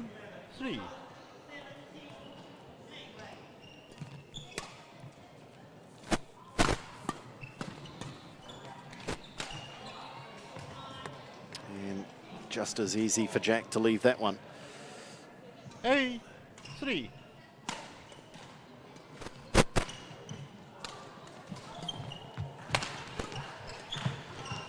Good touch at the net. Jack Wang, 18 years of age. He is quite the 9-3. prospect. Saw him for the first time during the Barfoot and Thompson New Zealand League, Ollie, and I would imagine that you recognise that 10-3. quicker than most, given your expertise in doubles. But it's not just the badminton ability, as of course he sends one onto another court, as I'm giving him all Service the over. props in the world. But 4-10. it's not just his badminton, but he's a very level-headed young man. Yeah, he's got a great work ethic about him as well, and which is nice, and he brings a lot to the daily practice too when he's there, which is also important as well. So not only how good you are as a player, but how much value you can add to the training group, and then everyone ends up getting better as a result. So it's win-win. But yeah, in terms of a doubles kind Service of over. 11-5. Interval. strategy, as we see them go to the interval with another 6-point advantage, but his positioning in the front court, his understanding of the game. He's quite quick to make decisions, and he's forward thinking, which I think is, for an 18-year-old to understand men's doubles in the way he does is quite impressive.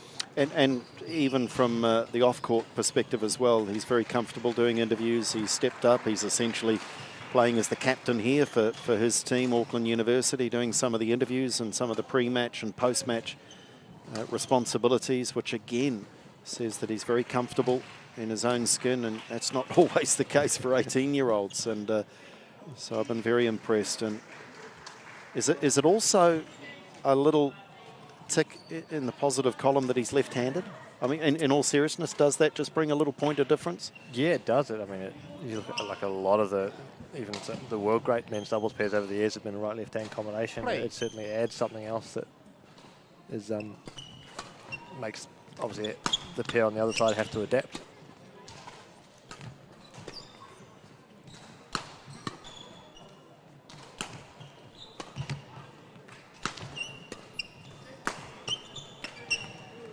And is there a pathway internationally? Can you essentially form? We've just seen in tennis, 11. Marcus Daniel, Mike Venus win a bronze at the Olympic Games, and they both focus on doubles, not together, but on the ATP Tour, they've made and continue to make a good career out of it.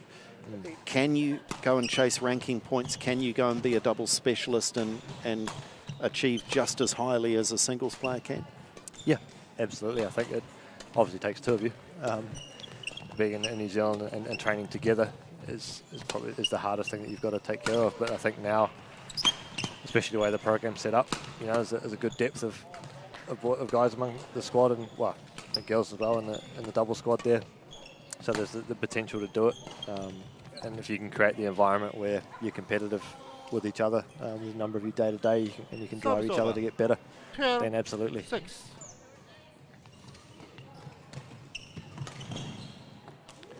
As that scoreline continues to extend in their favour. And I'm just trying to think, at the moment the singles for the men is blessed with great depth. It's, 14. is it a little unusual to see an 18-year-old specialise already in doubles?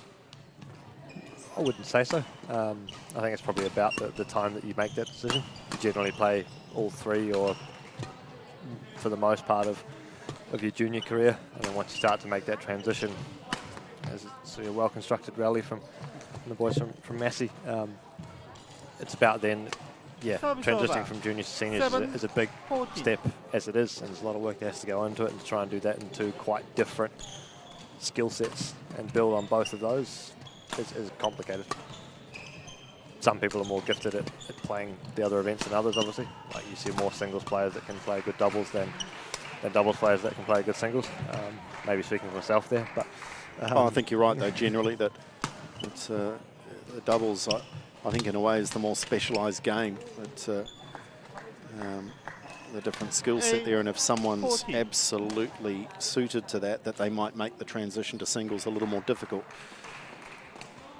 But I'm just sort of thinking out loud as we have the chance during a match like this. No disrespect to the boys from Massey, but it's a chance to discuss a few options, and I'm just trying to think of who might look at partnering up with Jack and start to form that sort of a combination. I think of a few double specialists around. The likes of Adam Jeffrey comes to mind. What's Adam, 20 years of age, 10, I think? 14. So, and a slightly older player, different generation, Dylan Sajasas. He's been a double specialist, hasn't he? Yeah, he's one that's actually made the transition a bit later. He was playing singles for a number of years, sort of his mid-20s when he made the transition to playing doubles off the back of a couple of injuries, I think. But yeah, like as you're saying, there's a good double squad starting to form. You've got likes of Adam, Dylan, Jack, Dackman, of course, Evan Wong there as well. Ryan Tong is another one. Starting at 6, 7, 8 guys that you could really build with moving forward, all young, similar age. Just makes me the outlier, really. Well, Dylan's thrilled you put him in that category, all of a similar age. I think he's, what, 26, 27? Yeah. Around that age. But no, it's good to see that talent coming through. And no question, it's this talented pair of Rouse and Wang are going to win this and send Auckland away to a 2-1 advantage in the final. Whoops. There's a string gone, I think. 18-10. So the women's doubles combinations will be going through their final warm-ups away from our show court. Service over. 11. Remind you that when one team gets to 3 wins, that's it. The grand final is all over. Nice from Massey. Young with the powerful smash. 18.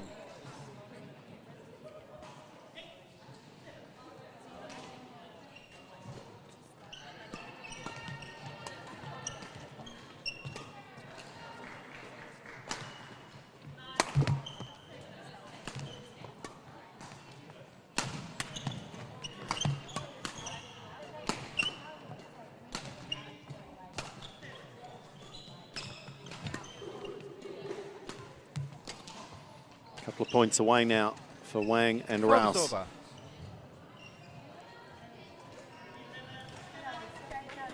19-12.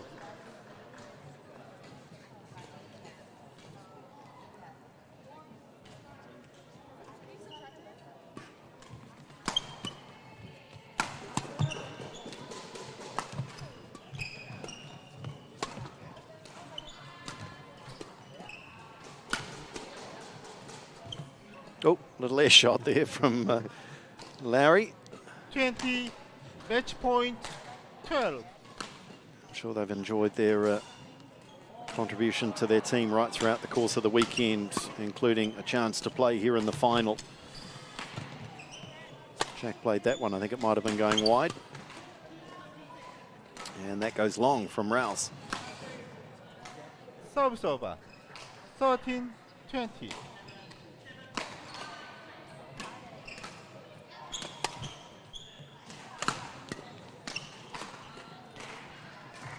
That's also gone long. 14-20. They are drawing this out.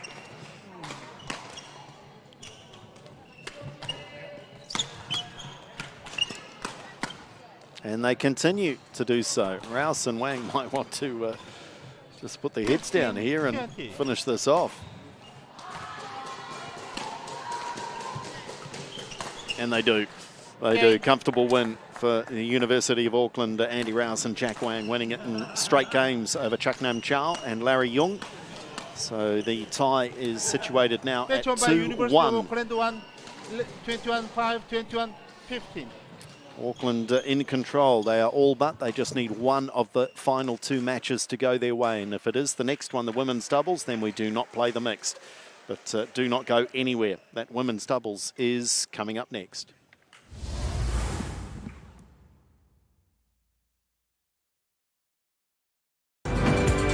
Only one New Zealand university is ranked among the top 1% of universities in the world and in the top 40 universities under 50 years of age. Auckland University of Technology, New Zealand's leading modern university. Home to world-class academics, called on for their research expertise here and all over the world, making AUT the New Zealand leader in global research impact. Connected to an extraordinary range of organisations worldwide. Focused on a rapidly changing future where creativity, curiosity and collaboration will only become more vital.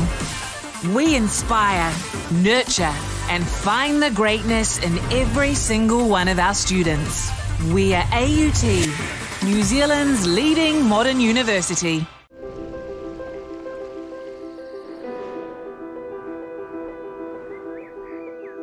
At Lincoln, we seek to ensure that future generations can grow and thrive. That means providing a world-class learning environment to grow fresh solutions to real-world problems, including using the world's resources wisely and sustainably. Come to Lincoln University, a place to grow.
National Tertiary Championships are back underway, and we're in the final, kind of just past the midway point. 5 matches to be played. It's 2-1 to University of Auckland #1 team.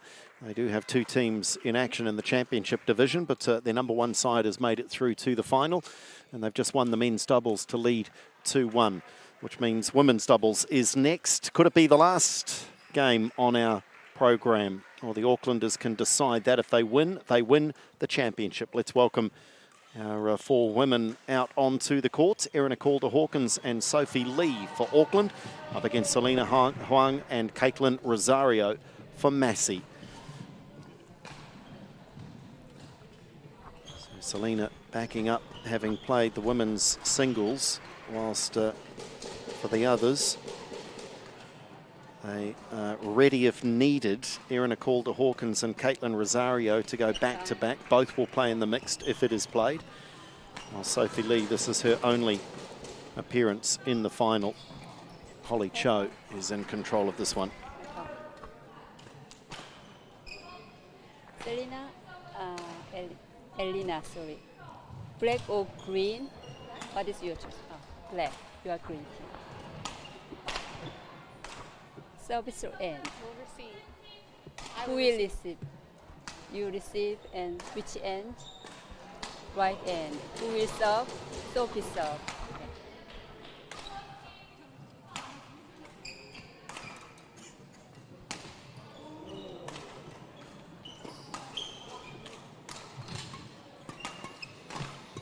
So let's introduce Erina Calder-Hawkins at 23 years of age, studying towards a bioscience degree, and this is her specialty. She's very much doubles and mixed, so she will be the senior of the 2 players in that Auckland combination. Caitlin Rosario assumes similar status in the Massey team at 20. She's played a lot of badminton over the last couple of years. She's studying towards arts and business, and she has incredible talent. She can be a little inconsistent at times, but no questioning her ability. Selena Huang, who we've already seen in the final at 21, she'll be a little more engaged, I think, at times in this. Her focus was good throughout her singles against Charmaine Wu, but she'll have to be right at her best. Sophie Lee, just to the right of picture, at 18 years of age, studying commerce and science. And she will partner, as mentioned, Erina Calder-Hawkins. Again, with a lot of these tertiary combinations, what you might call scratch combinations, not necessarily playing a lot together. Oliver Leyden-Davis, hard to sort of pick a winner, but which way do you go? Perhaps we almost look at the 2 leaders here, Calder-Hawkins and Rosario. Which one can lead their pairing the best? Yeah, I think you're right. Exactly right. I don't think we can read too much into what happened yesterday in the pool play, which was a reasonably comfortable win, you'd say, to Massey University with 21-14, 21-13. So, but again, there's been a personnel change, obviously, in the University of Auckland team, with Charmaine going out and being replaced by Erina Calder-Hawkins. So I think there's a lot different from that match, and we can't really read too much into it. Sophie will serve. Yeah, picking a very even contest. Yeah, the only advantage is perhaps that Selena and Caitlin are a little more time together, perhaps. True. And I've had a couple of matches, whereas Erina and Sophie coming together to play in this final. Although Selena, put your jacket in the box, please. Thank you. And they also have the benefit of playing with a 2-1 buffer, don't they? Yeah, because even in their semi-final this morning, Erina played alongside Charmaine Wu, so it's been chopped and changed. So they've perhaps still been searching for their optimum combination or combinations.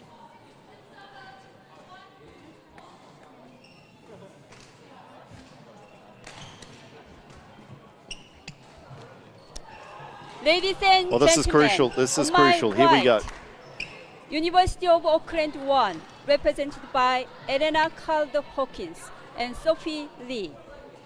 On my left, Massey University, represented by Selena Huang and Caitlin Rosario.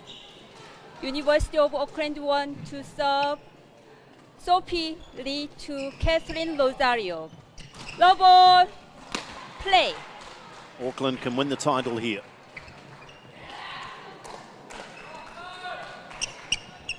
One. Love.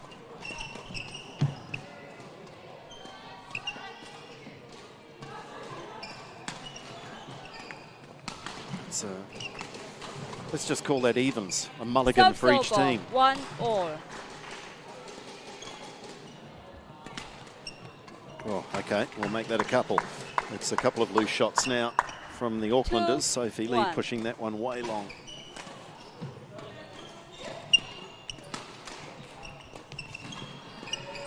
And again, some nerves maybe.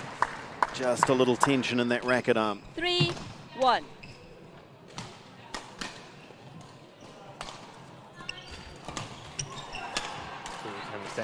It's the first game she's played so far today as well. Subs over. 2-3. Just taking a couple of shots just to find the court.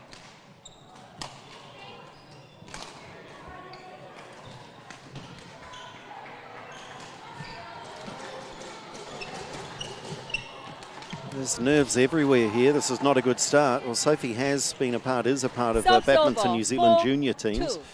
So she'll have had some experience of a big match occasion or two. 5-2. So far, this is kind of like 5 mistakes to 2.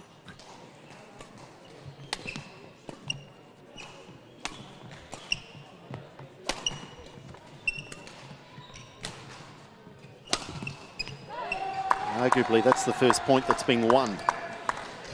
6-2. Massey away to the quick start.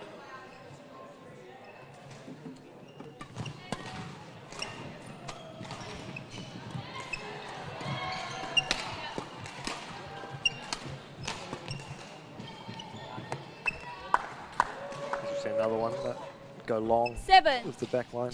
Great start for Selena and Caitlin. Exactly what you'd want.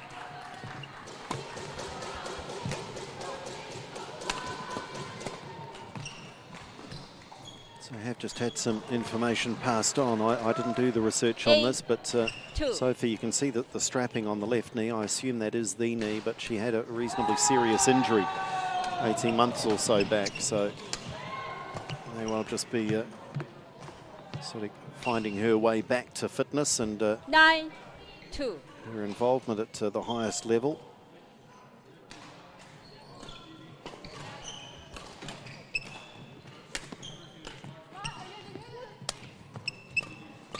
Well, that was confusion from Massey. Not sure why. It was always Subs the backcourt over. player's shot, wasn't it? 3-9. Missed opportunity there, just a lack of communication.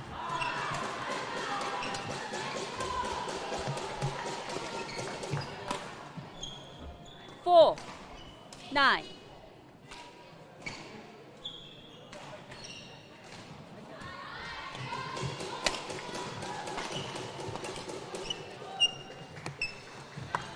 Really struggling to find the length at the Subs back of the over. court. 10-4. It's 4 or 5 of these 10 points have just been given away.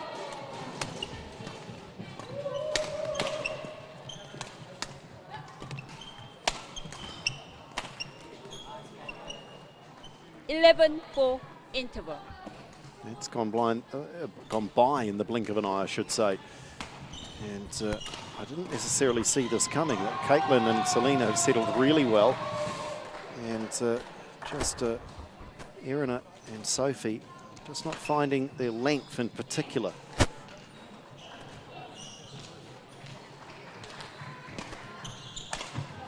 Yeah, I mean, I've probably counted 4 or 5 that have been lifted too long. It's something, I mean, can you put it down to the fact that it's Sophie's first game of the day? Perhaps, but still.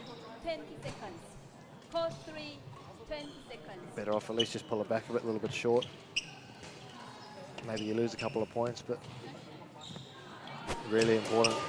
You need to find that length on the back line. 11-4. Play. And give Irina a chance to impose herself, but she's not been 12-4. completely guilt-free either in terms of some of the mistakes.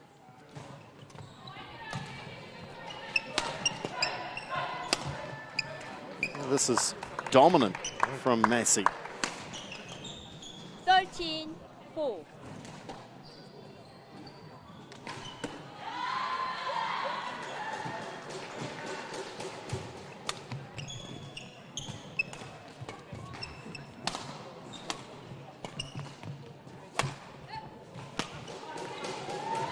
It's good from Calder. Hawkins needs to find a few more of those clean winners. Serves over. 5-13.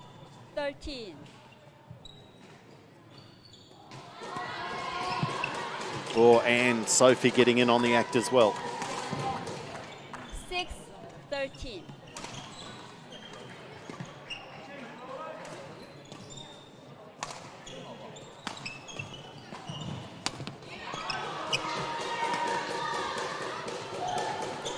I need another couple of feet put on the end of this court.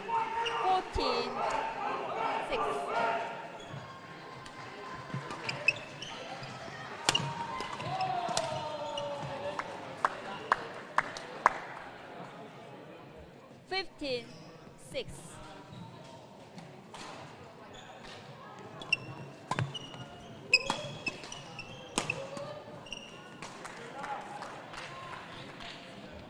Serves over. 7-15. One of those situations where even if you don't win this game, just find a groove, get into it for the second game.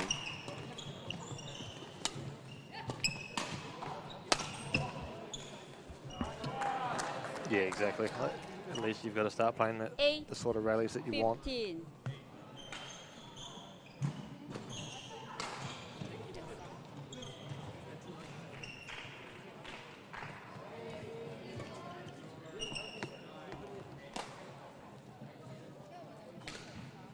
Serves over. 16-8.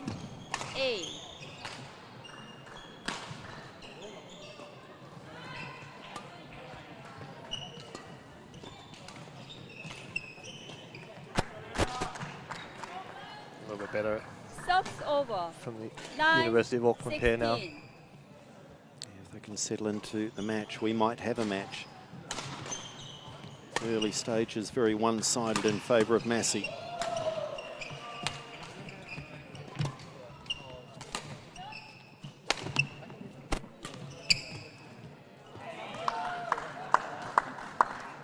Yep. Just in total Serves control of this over. one at the moment. 17-9.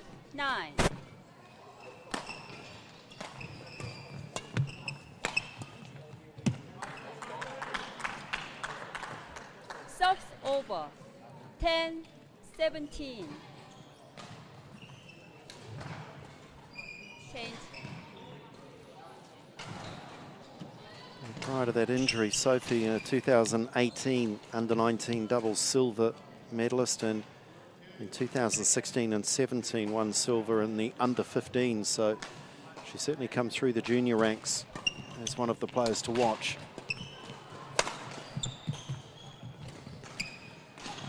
That was the right shot, just pushed it a little too far. Serves over. 18-10.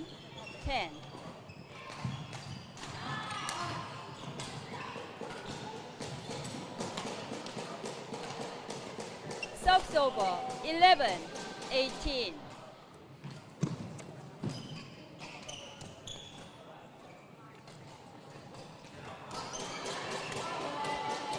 Well, that was going wide.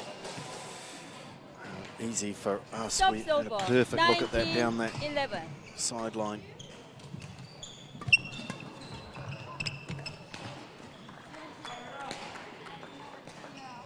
Serves over. 12-19.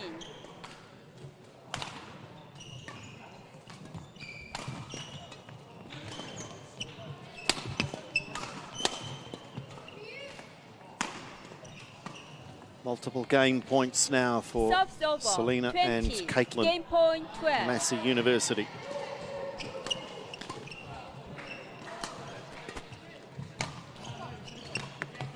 It's long, and the first game goes the way of Massey. And they look the goods at the moment in terms of keeping 21-12. this grand final alive into the final match, the mixed doubles, but you would not write off the Aucklanders either. If they can eliminate the mistakes, far too many of them, Ollie, and if they can eliminate them, they might yet be a chance. Yeah, I think so. I don't think that's a fair reflection of their capabilities, and I think they gave it to Massey quite easily in that set. So I think from a Massey point of view, it's only going to get more difficult as Calder Hawkins and Lee start to find their feet more, and they have to. They have no choice to start conceding a few less mistakes in the second game. But again, I think it's still a very even contest, and it can be very, very close as we move forward. But definitely expecting them to raise their level at the start, especially of the second game.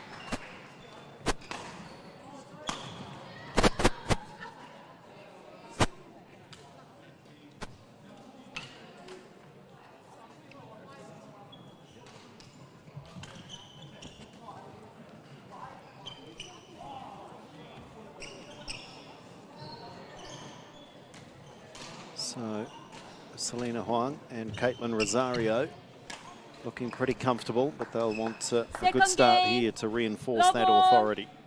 Play.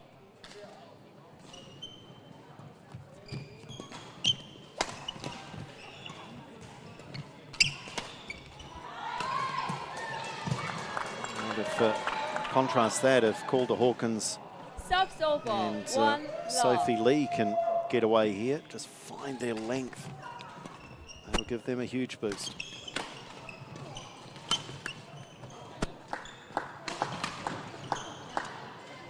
Subs over. 1-all.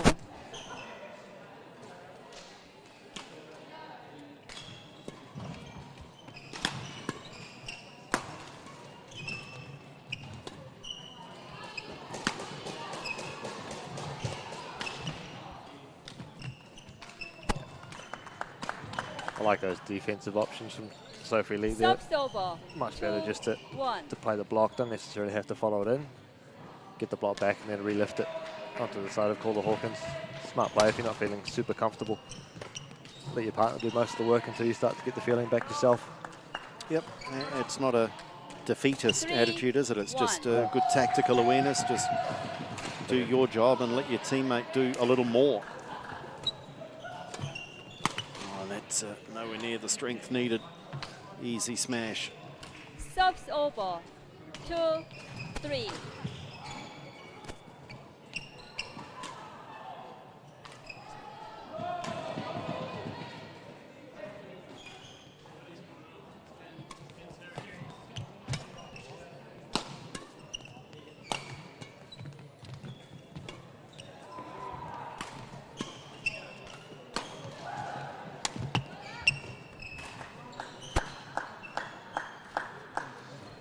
I love it when people do 3, research and all. make me look like the genius. Selena Huang has not lost this tournament. She's 6-0 in all matches. Subs over. So 4-3. she's putting her hand up for MVP status, isn't she? Yeah, she certainly is with a record like that.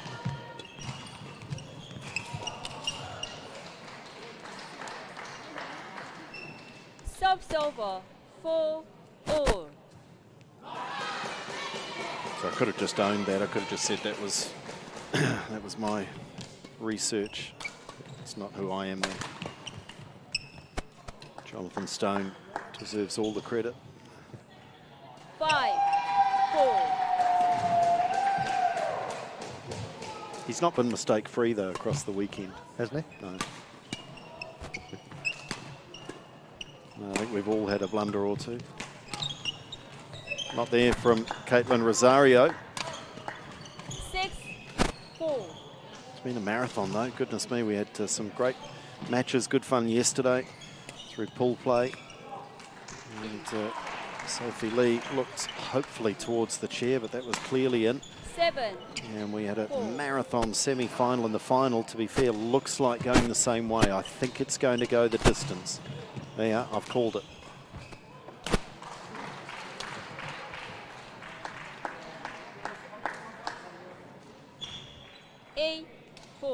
Yeah, I think you're right. It's 2 from Massey, just playing solid, safe, consistent ladies doubles.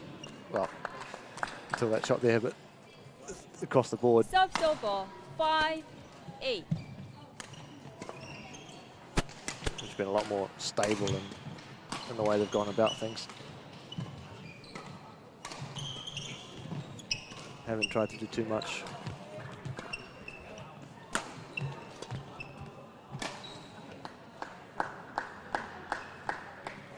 Serves over 9-5.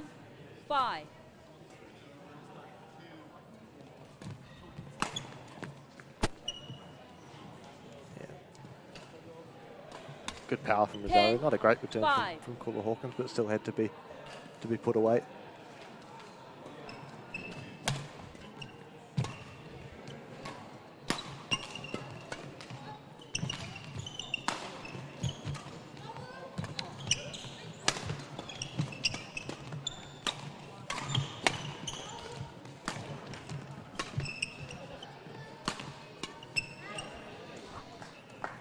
Showed a little bit too much of the 11-5 backhand side, interval. and Massey capitalised.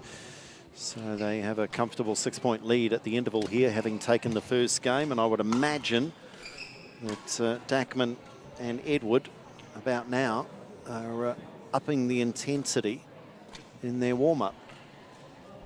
And am I right, Ollie, are they warming up together? Looks like it. Yep. Opposite sides of one of the courts, just out of the reach of our cameras, Dackman Vong and Edward Lau. So these players all know each other so well. But are those two guys just getting ready in case they're needed? And it does look as though we will go to the mix to decide this. Selena, Elena.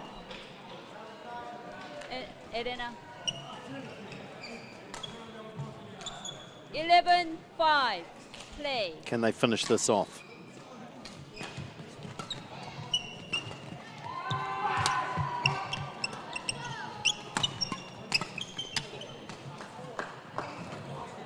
News just coming through. Ollie Otago have won the bronze, so good tournament for them. Great Oh, sorry. Goodness me. It's AUT who've won the bronze with a still a good tournament for Otago. Definitely. But AUT winning the bronze here at the Tertiary Champs. I do apologise. I just saw 4 Love Otago. I missed the AUT part of it. Oh, one for the chair umpire, Holly Cho. Serves over. They were so close to making the final, Otago. Pushing Massey all the way. They had a couple of match points in the women's doubles.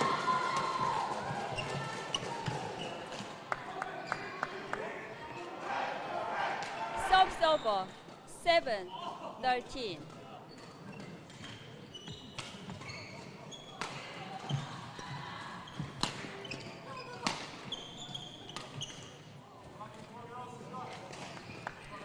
Serves over 14-7. For Caitlin and Erina, they, of course, have the advantage. They'll roll straight into the mixed on the back of this, so they'll be well attuned to the conditions.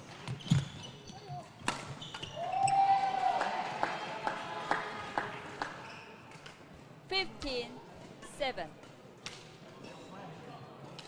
certainly combine well, don't they, Caitlin and Selena? There's not a lot of space for a pretty new combination. I'm assuming that they haven't played 15.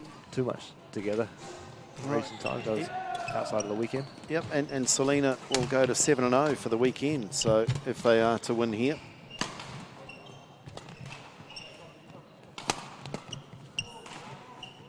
Great shot. And if you'd said at the start of the Tertiary Champs, who might your contenders be for MVP, I don't imagine Selena would have been first on the list for too many people.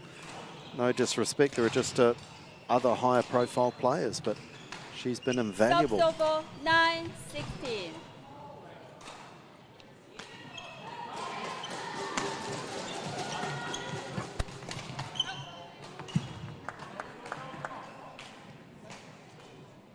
Ten, 16.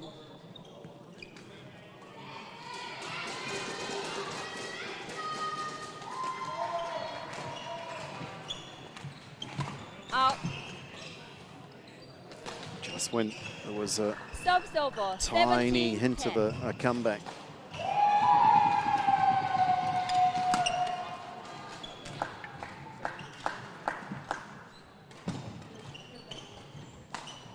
$18, 10.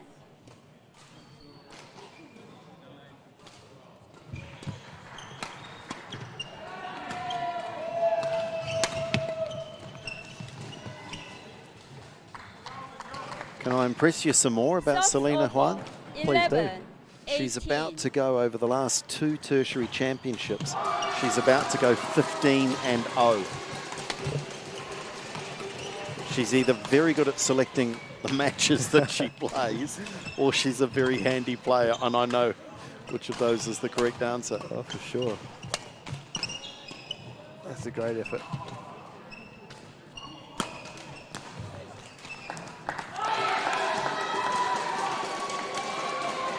Subs over. 19, 11. Sophie.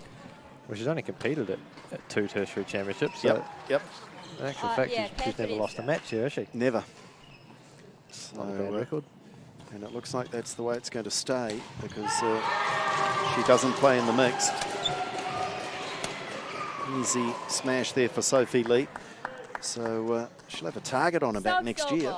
12, 19.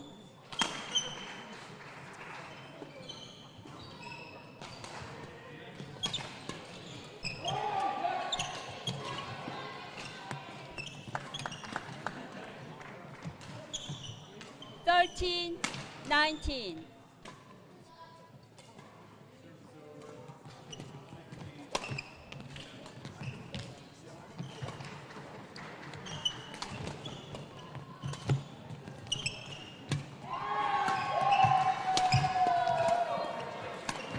They're saving some of their best work until very late. I won't say last just yet. 14, So that was 19. a well-constructed rally.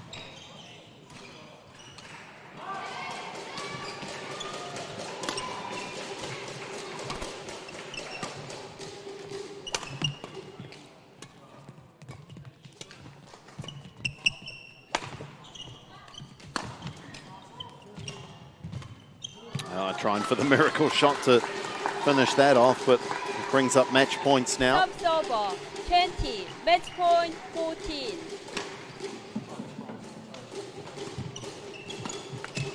And they do it. It's a reactionary shot there from Rosario, and Massey take this to the mix to decide the National Tertiary Championships.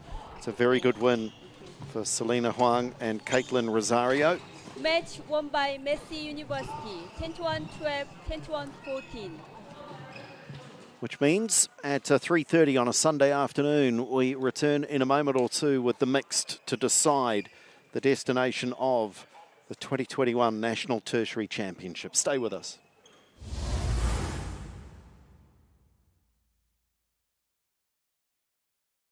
This is the University of Waikato, where every day people are making a positive change. Where research helps tackle global challenges and elite athletes can compete at the top of their game. A place where people are given the tools to protect their whenua for future generations. Where talent is nurtured and excellence is celebrated. It's a place where industry, innovation and education converge, and where moments are shared with loved ones.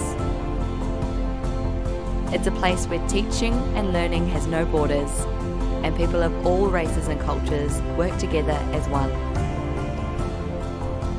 Our people, our future. Positive change starts here.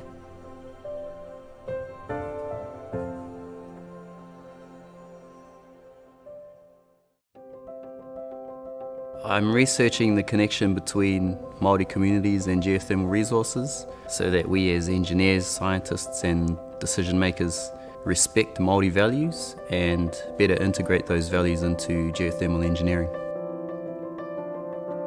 The university's sustainability goals in terms of energy align closely with Aotearoa's sustainability goals, and there's a lot of research coming out of the university that works towards that. That's what makes me so passionate about this, is it's I'm helping people that I love, especially with Aotearoa's growing ambition to energy sustainability.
Welcome back. Our National Tertiary Championships have reached an exciting point. It all comes down to this very final match. It is the mixed, and that will decide the title because we are at 2-2, courtesy of the singles being split and the doubles being split.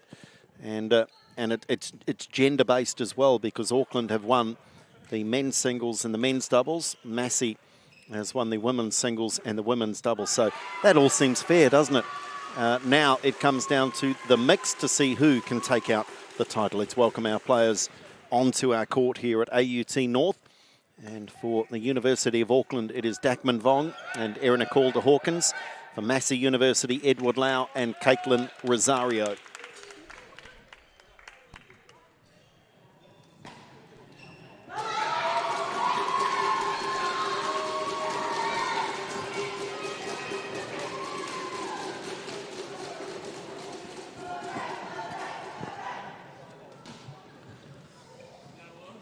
Oliver Layden-Davis alongside myself, Andrew Dewhurst. I hope you're enjoying our coverage here on Sky Sport Next. And this one, I think, has the quality of personnel to be a fitting finale.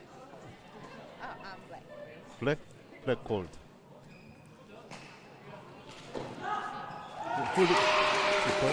Which end? This end? Who served first? Okay. This is the cream of the crop, isn't it, Ollie? We don't have a conversation here about a young player, an inexperienced player, a player who's not used to this sort of level of the game. We've got four of the best Kiwis going around. Yep, we certainly do. I think it's all, like you say, it's all built towards a great finale this afternoon. Caitlin hasn't had a huge amount of time in the mixed doubles, I think, but Erina will be one of the key players, of course. But her ability to set Dakman up at the net and get the lift the way she did this morning in the semi-final will be a massive part of this match, I feel. 23 studying bioscience. Edward Lau just to the left of frame, just out of the frame there, but you've seen Edward before, folks. There he is. Come on, Edward. Step back into our shot. Right-handed, playing top level of badminton. He's had time to dwell and consider and think. He lost that singles to Oscar Guo, so he'll be all the more determined to contribute here in the mixed. Playing alongside Erina is Dakman Vong, studying science. 21 years of age, and very much a doubles and a mixed player. And there's Caitlin Rosario framing our shot nicely. We've just seen Caitlin with a win in the women's doubles. She is studying towards an arts and business degree.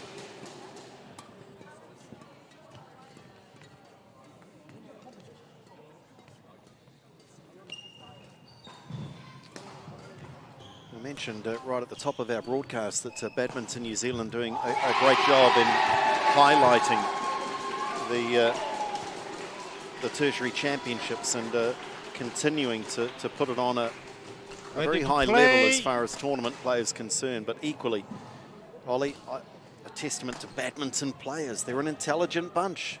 Just about all of our best players are going through a tertiary institution.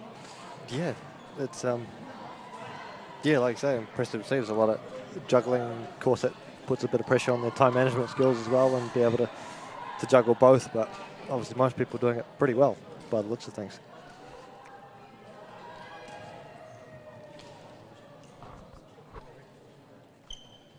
Edward Lau in his third year of study.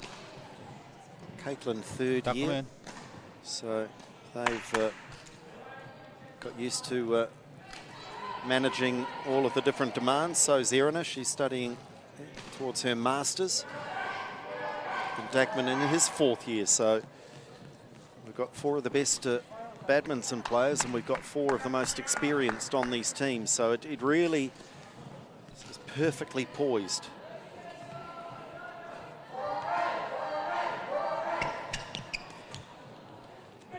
Ladies and gentlemen, on my right, Massey University, represented by Edward Lau, Kathleen Rosario.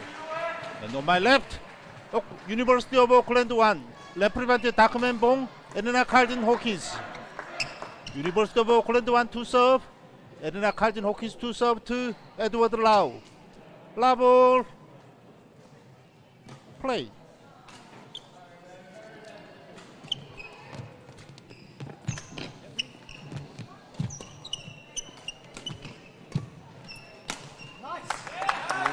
Caitlin might have missed an opportunity there to play with a bit of pace rather than just dropping that one over the net.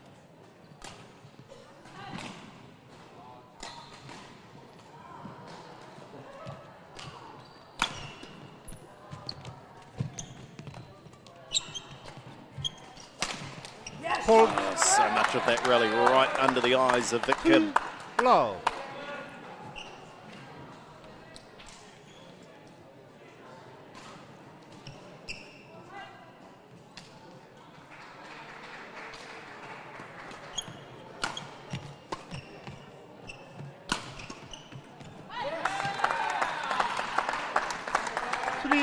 Low.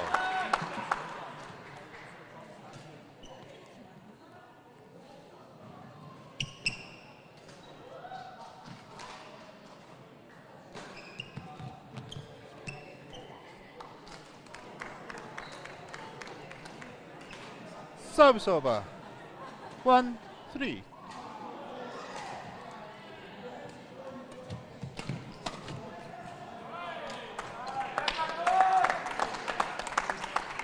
Service over. 4-1.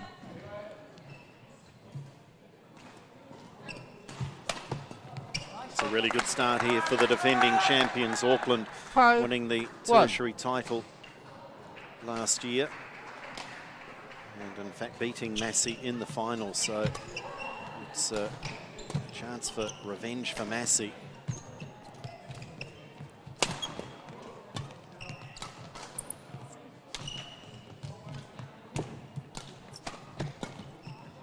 Oh gosh, that was good, wasn't it? All four corners of the court utilised.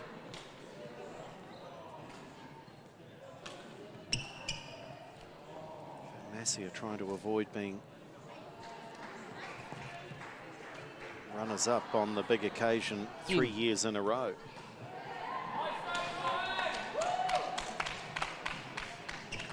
It's all rather quietly done, wasn't it? Edward trying to convince that was short, but Vic Kim. Was it actually a point? Yeah, it was given to. Service over. No score given, but 2-7. Yep. To Declan. Yeah, but great start for University of Auckland.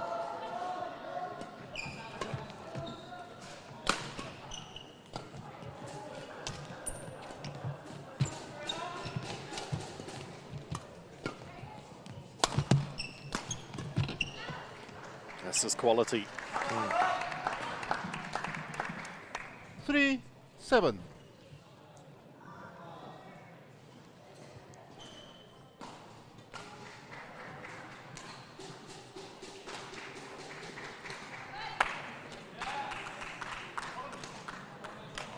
8-3.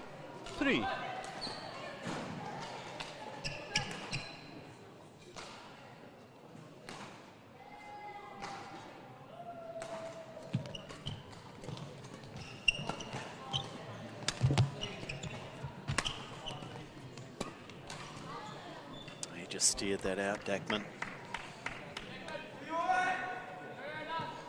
So over 4-8.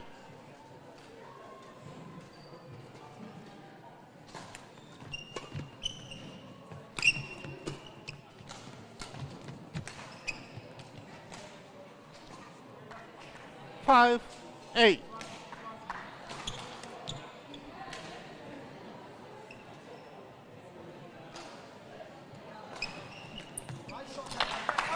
Straight back at the server. Hard to Service over. get away from and get a 9, racket on. 5.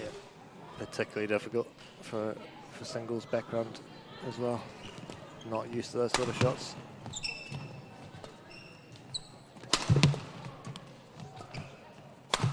Defending well though, Dario. Yeah, it was pretty persistent though, wasn't it, from Auckland? 10-5.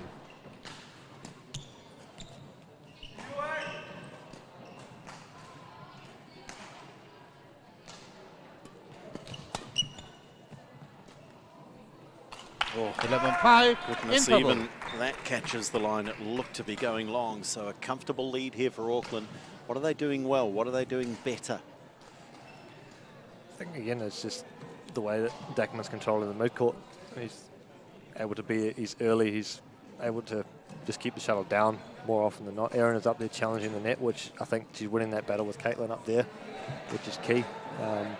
Edward's been able to attack it a few times, but not consistently enough, I think, for them to be able to really trouble Dackman and Erin at the moment. They're also coming out a little bit better in the serve situation too, which I guess a combination of, there's nothing, for me, nothing, the one thing that's really determining it at the moment. It's just a combination of a few things that they're doing slightly better. Course 3, 20 seconds. Oscar Course Guo 3, getting 20 out there seconds. and offering some advice. Is that Dackman's brother? It is. It's yeah, also here. Daxon. So 11-5. Daxon himself, is he still playing? What was pretty handy? He was, yeah. Dackman. Playing a little less these days, I think. Very handy left-hander, very powerful. Play. Still assisting the Auckland side in a Out. coaching role. Service over 6-11.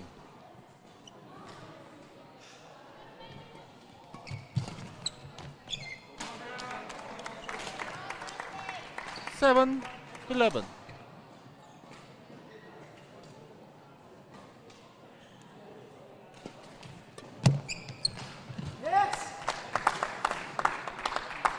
Service over 12-7.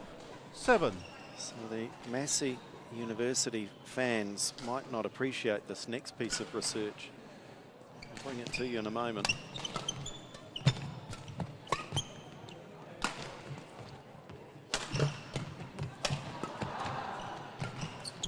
Oh, not able to get that one off the middle of the rack. It's Irina. It's in the Service 2020 over. final. 8-12. Edward and Caitlin, it went down to the mixed and they were beaten by Dackman Vong and Alyssa Dougley. So that's a repeat. A repeat from Irina, but what Massey don't want is a repeat of that. So Edward and Caitlin, and some of the other matchups as well. Oscar Guo defeated Edward in the men's singles on that day. Beautiful Dackman Vong. Service over. Selena Huang 13, won 9. her singles against Charmaine. There's a lot of similarities.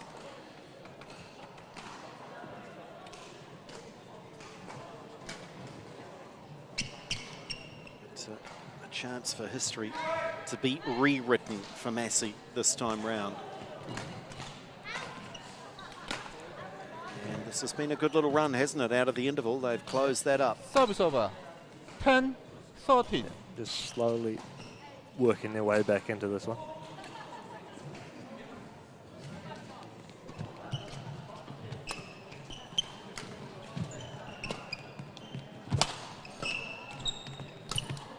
Yeah, and Hold. again, Caitlin Rosario, good decision.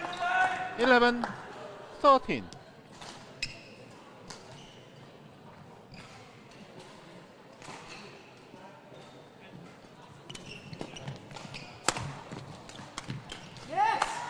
Response from Auckland. Service over. 14-11.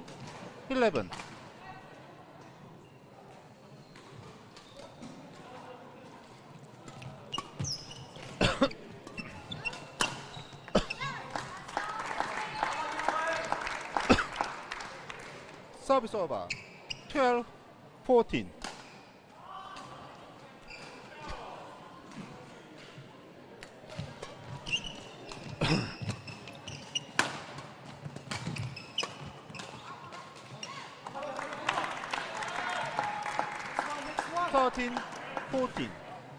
A real effort from Lau and Rosario after the breaks. Lau in particular, I think, just to make the court a lot bigger. See that? Jackman's having to go from the mid-court one side to the corner, rear court corner on the other.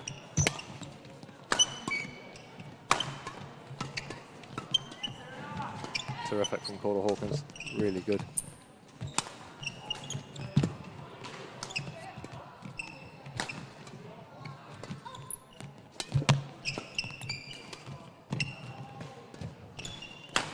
Oh, it's the rally of this match, if not one of the rallies of the final. Brilliant from all four players. And here come Massey charging back into this.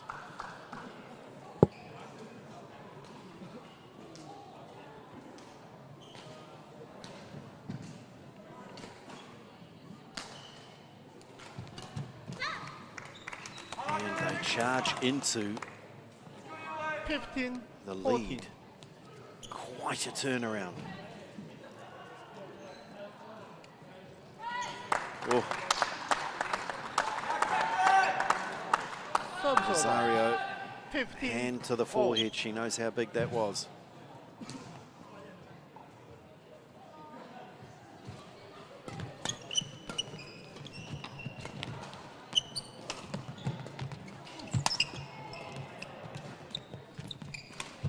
Oh, the chance was there. They played the perfect point. Service over. 16-15. Real tension.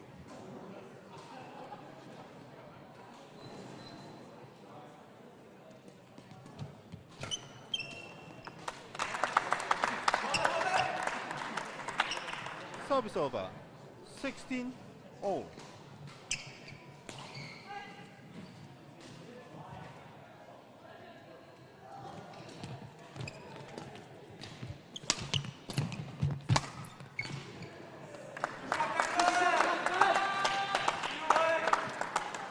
$17-16.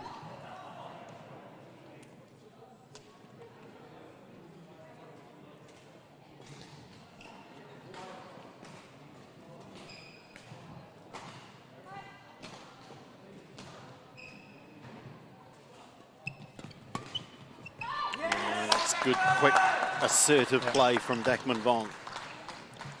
18-16. That's what Massey need to avoid, giving him speed into his racket.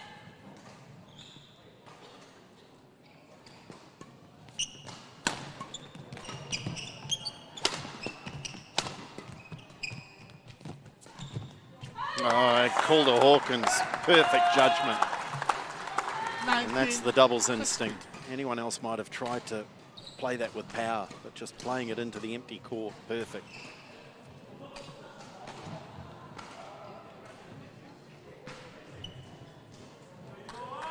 Have they resisted the fight back in this first game?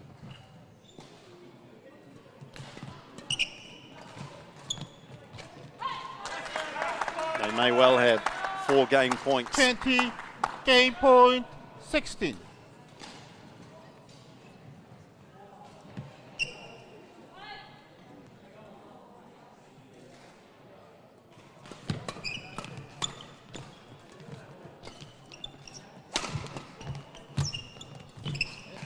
Oh, he couldn't get there. Service over. 17. Yeah, great work from 20. Rosario. Vong's got to be a little bit careful, always smashing all the way cross court. And you take 50% of the game points 20. away, and suddenly it gets a little more tense.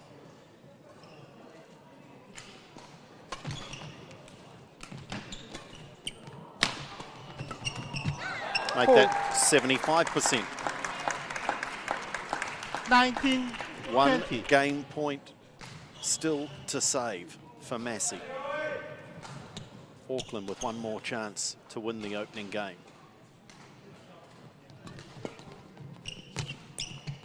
Oh, they've got it on the mistake from Rosario. What a fight back. But ultimately, they left themselves with too First much game work on by to do. University of Auckland 1, 21-19.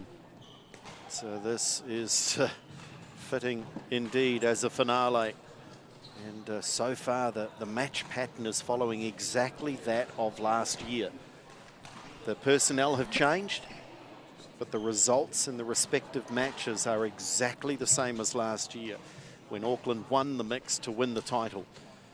So this is rather eerie for Massey at the moment, but well within their powers, Ollie, to bring this back, isn't it? Yeah, certainly. I think they played really well after the break in that first game, especially just kind of evening things up a little bit in the serve situation, which is one of the reasons I think they lost from 16-all there, just having to play up to Dackman in the midcourt. Not much, but just the curve's not quite right, and Dackman's able to play from above the tape, which means he's able to control, hit hard or hit soft. And he's got much more freedom of opportunity with his shot choices, but when Edward especially was able to move Dackman around, from bring him forward into the midcourt, play him long cross to the other side as well, opens up a lot of space for him to be able to play soft into and get the shuttle coming back up to them. But I think Caitlin especially is playing really well from a defensive point of view. She's getting a lot back with interest in the right places, and then moving forward to follow up on that as well. So key here, I think, is again Edward's ability to be able to be early in the midcourt and just get the shuttle down. But if they can come out at least 50-50 from the first four in the serve situation, they'll be right in the hunt from the very start of the second game.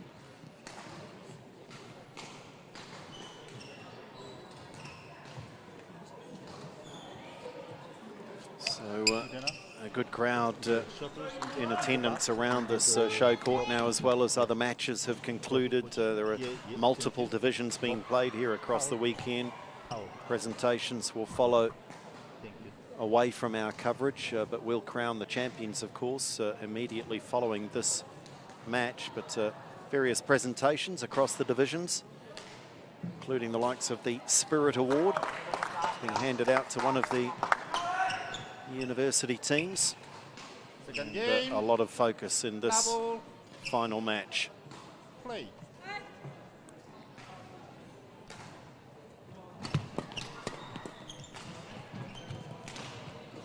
Didn't go. Service over. 1 low.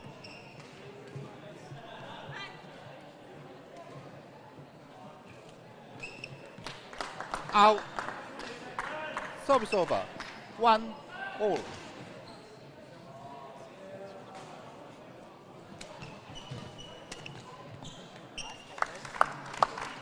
Massey might be pleased here because they've broken the pattern. 2-1. Last year's mixed doubles, they won the opening game and then lost the next two.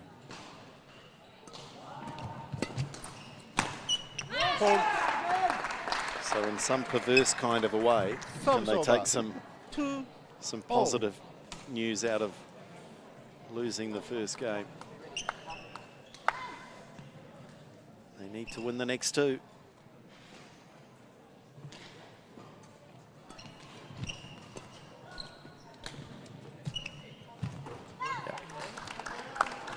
Doing that very, very well today, Caitlin. Service over. 3-2. Stepping forward, brave enough to take chances on the net. Great return from Vong. Service over. 3 all.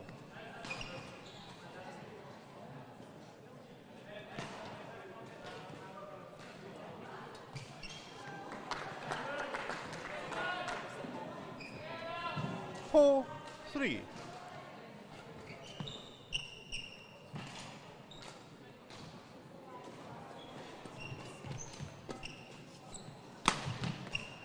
Oh, it's called good. 5-3.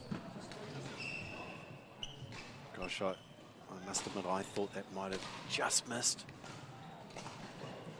No benefit of any replays here, though. It's got to be called instantly.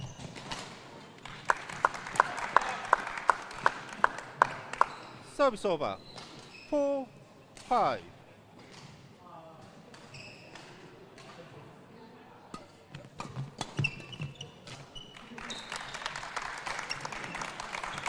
Five all.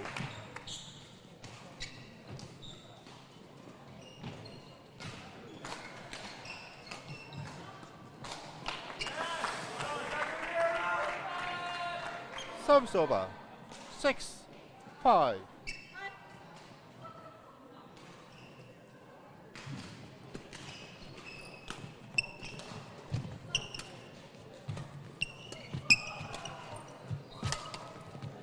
Oh, that is so good. What brilliant touch. Service over. 6 all. Terrific awareness as well from Lau.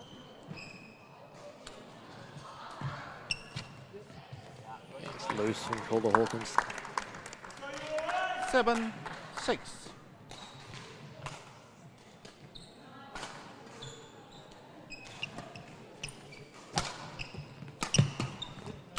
Oh, and then one off the frame.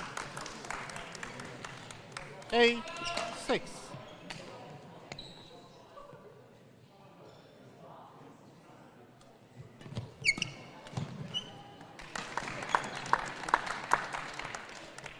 Nine, 6.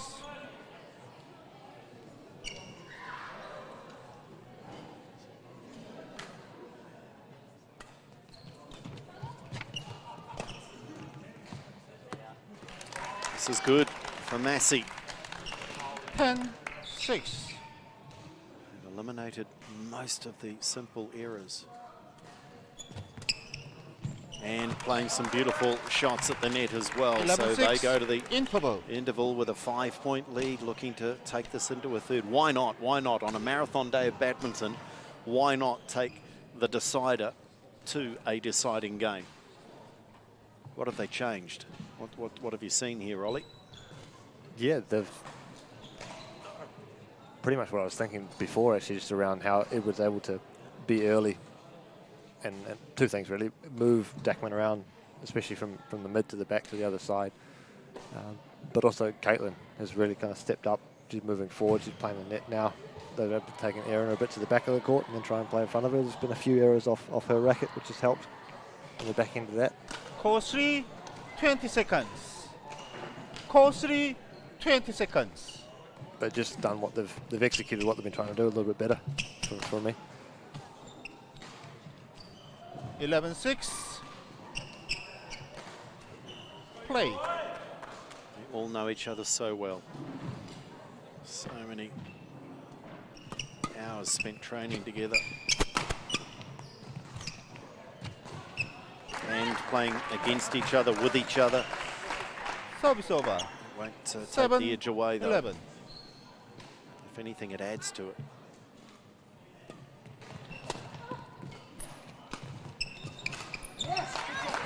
They come out of the interval and two relatively cheap points for 8, Auckland. 11.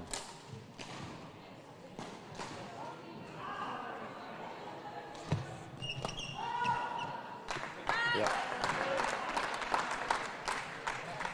9, 11.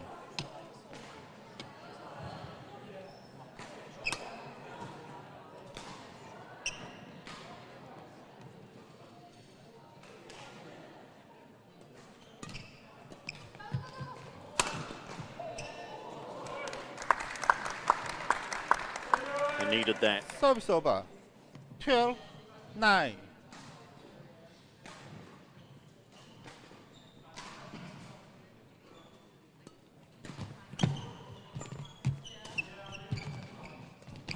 Oh, yeah. Calder Hawkins. And there's in a little snapshot. Singles player Service over. and doubles player. 10-12. Erina saw that shot coming before it had left Caitlin's racket.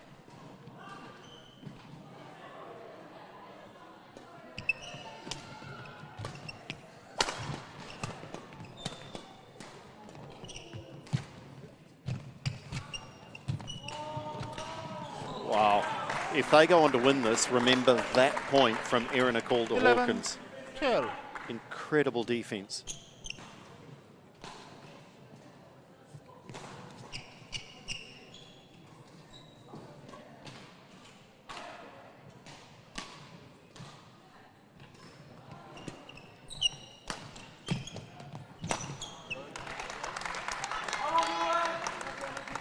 Service over. 13-11.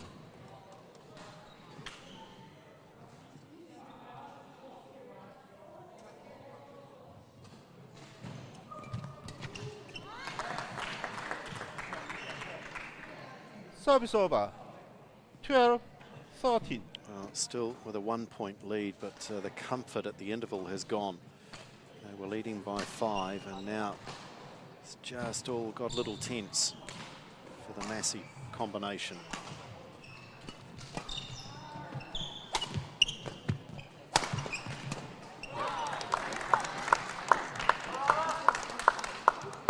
Well worked on that occasion. Service over. 14-12. Well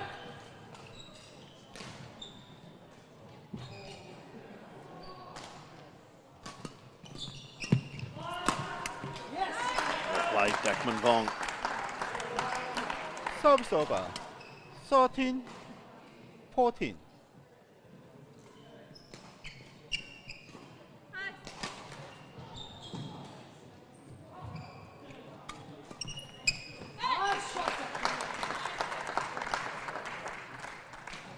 This is where the mental demons just get loose a little, don't they, in the heads of the Massey players. They're saying, what happened to our lead?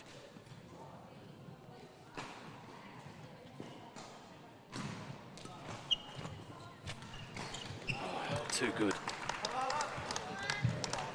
Service over. 15-14.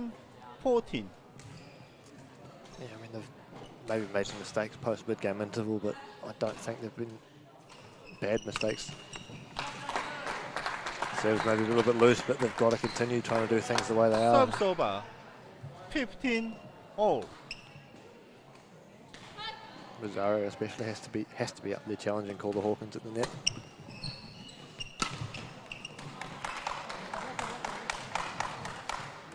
Service over. 16-15.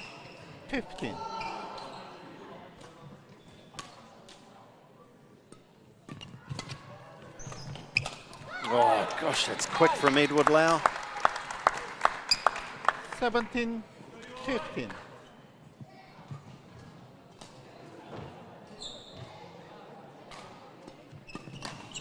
Right, and that's too quick from Vong. Is this the break to seal the second game?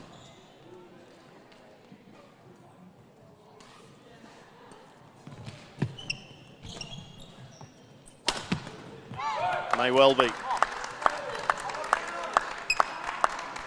19-15.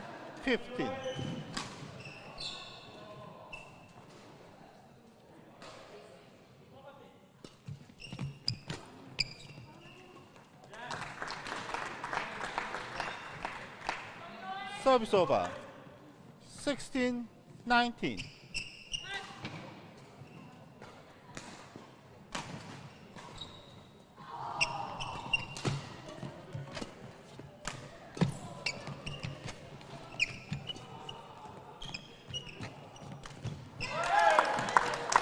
Game points now to level it up.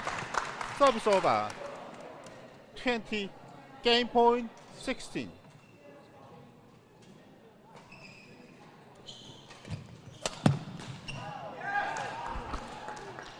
Someone in the crowd shouts yes, but the answer is no. Service over. 17-20.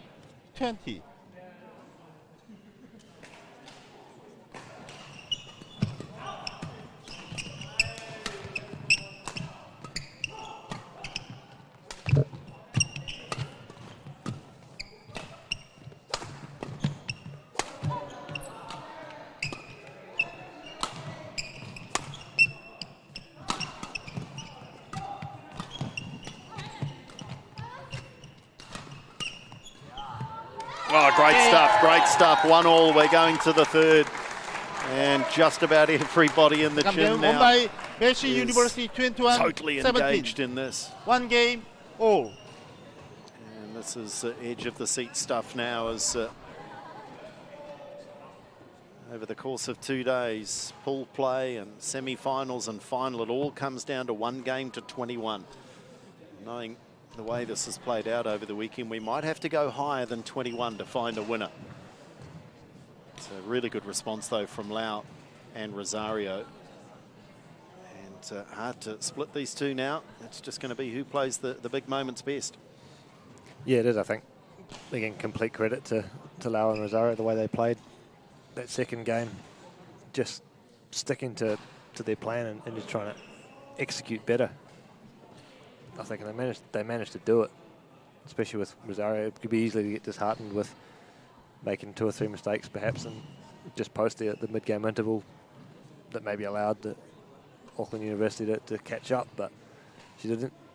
She stuck to her guns and continued to take Calder Hawkins on at the net, and Lau, the way he's playing in the mid-court as well, he's able to really make Calder Hawkins cover a lot of court and be a little insecure of where she's covering, which opens up some space for him to play into and eventually get the shuttle coming up, which is exactly how they want to be playing it.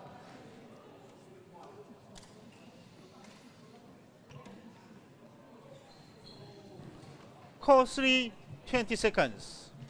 Call 3, 20 seconds.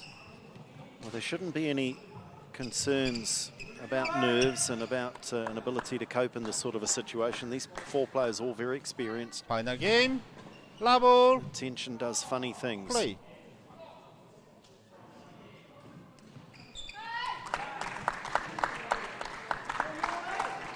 Service over.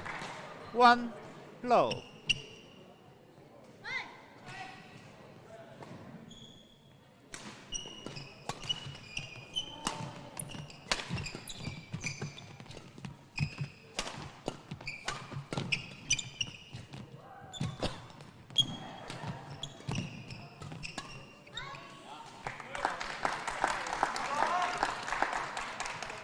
Service over. 1-all.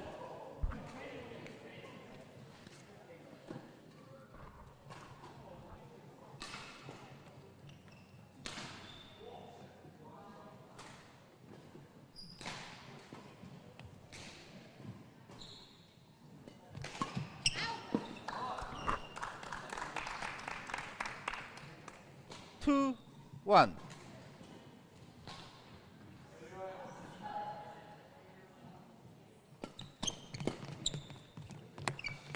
Long. Service over. 2-all.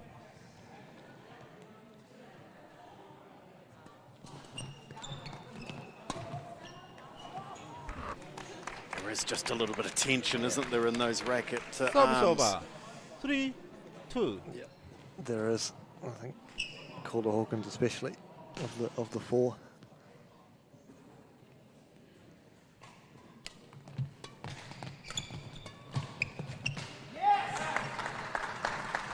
No damage done for either combination at the moment, though. We're just going point for point.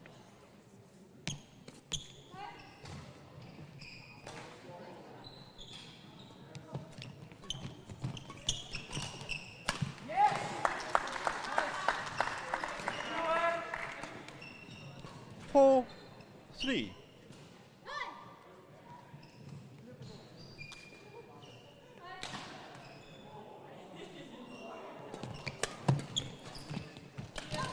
Better. You know you're in pretty good touch when you can play the soft touch shots like that. Calder Hawkins will be pleased.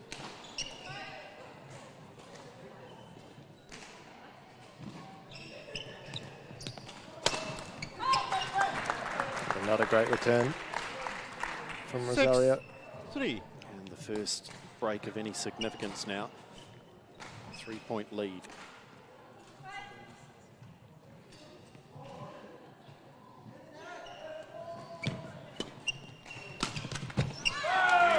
Response.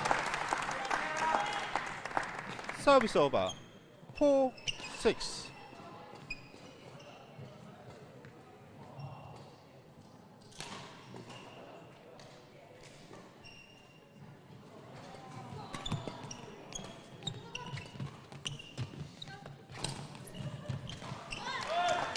I wondered whether one of Lau's shots might have been drifting out.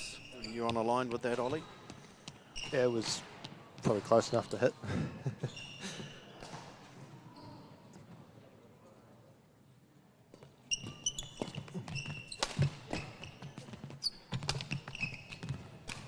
Yeah.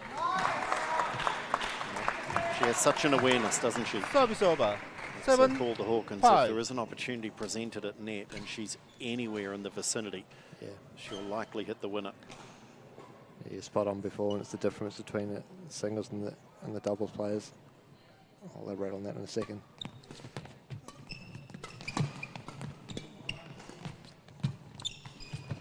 You probably see it there, just the way that Rosario plays the net shot with the racket head pointing down just means that she can only play a net shot or a lift. So all Calder Hawkins needs to worry about is the net, whereas if you come in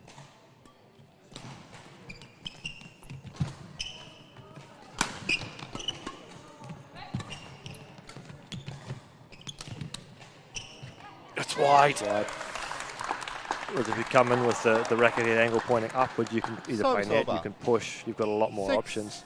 So it's a lot harder to commit to just the one. And Calder Hawkins will recognise that very quickly.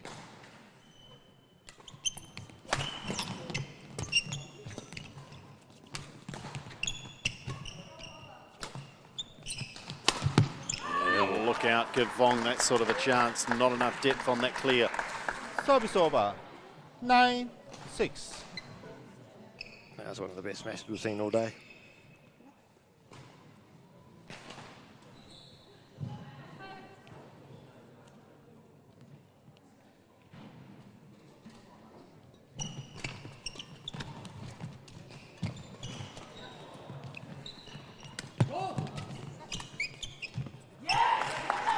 Auckland edge away again. 10-6.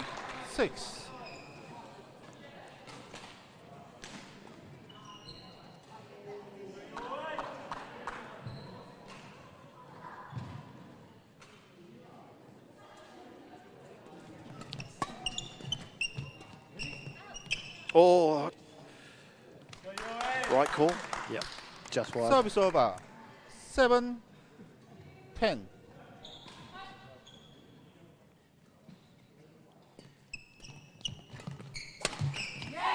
Vong, Service over. 11-7. Interval. It's not a totally dominant lead, but it's a good one to have in the final game of the deciding match. Changed ends. Certainly much rather that, and of course game 3 they switch ends.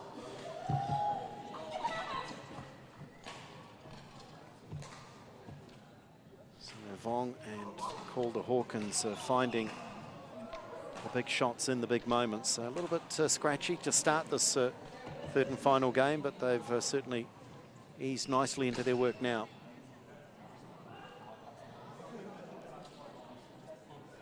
Yeah, they certainly have. They've just been able to close their court down a little bit. I haven't Court seen 3, 20 seconds. I haven't seen Vong being Court pushed 3, 20 seconds. left and right as much as we did in the second game there as well. Been a bit tighter in the first 3, and he's been able to just close his mid-court down so he can again just be able to play down more often than not. And then Calder Hawkins, as we said, has been super quick on the net, closing down any opportunities there.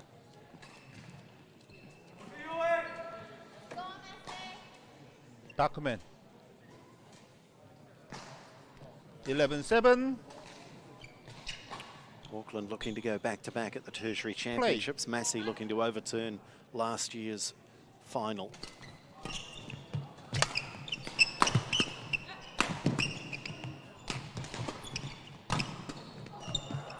Oh, that is just perfect mixed play. The power from Vong. Calder Hawkins was always there ready to play the little drop winner.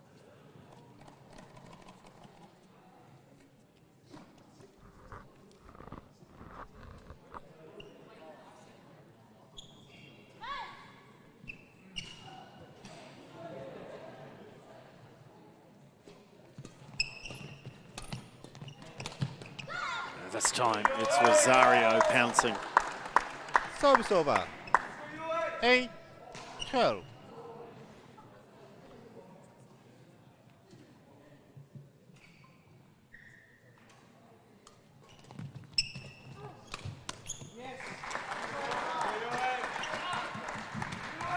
Service over. 13-8. Nice return from Bong just to set that little sequence up.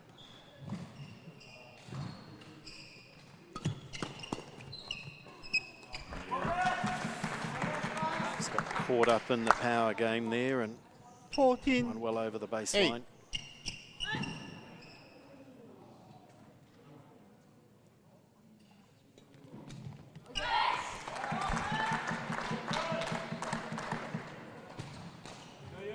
15-8. Good margin now, Auckland, almost with one hand on the trophy.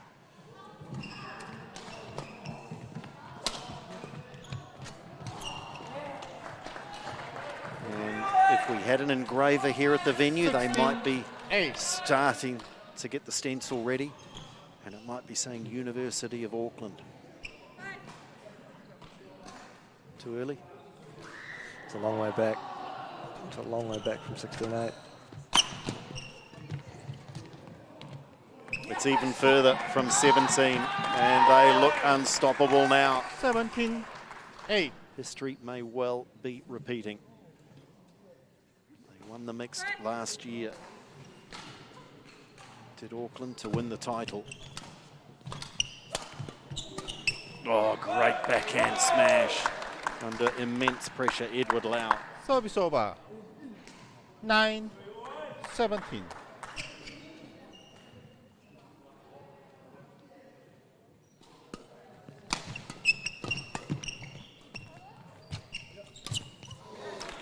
Oh. They got lucky. Massey. 17.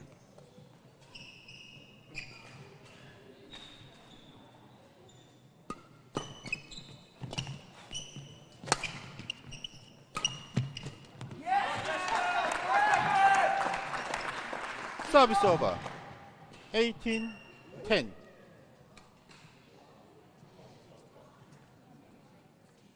Ultimately, it really has just been the doubles, or the mixed in this case, experience. That's lovely from Lau.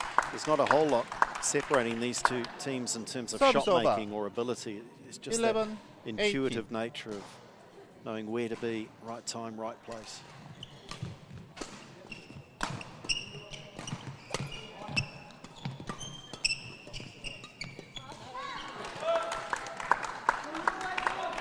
Twelve, 18.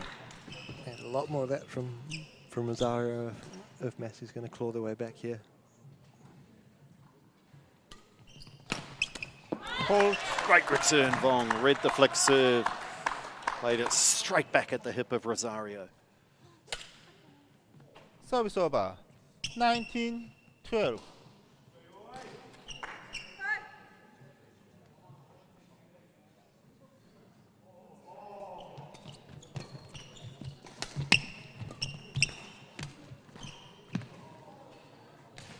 See what he's trying to do. 20, match point 12. Multiple tertiary championship points for Auckland University.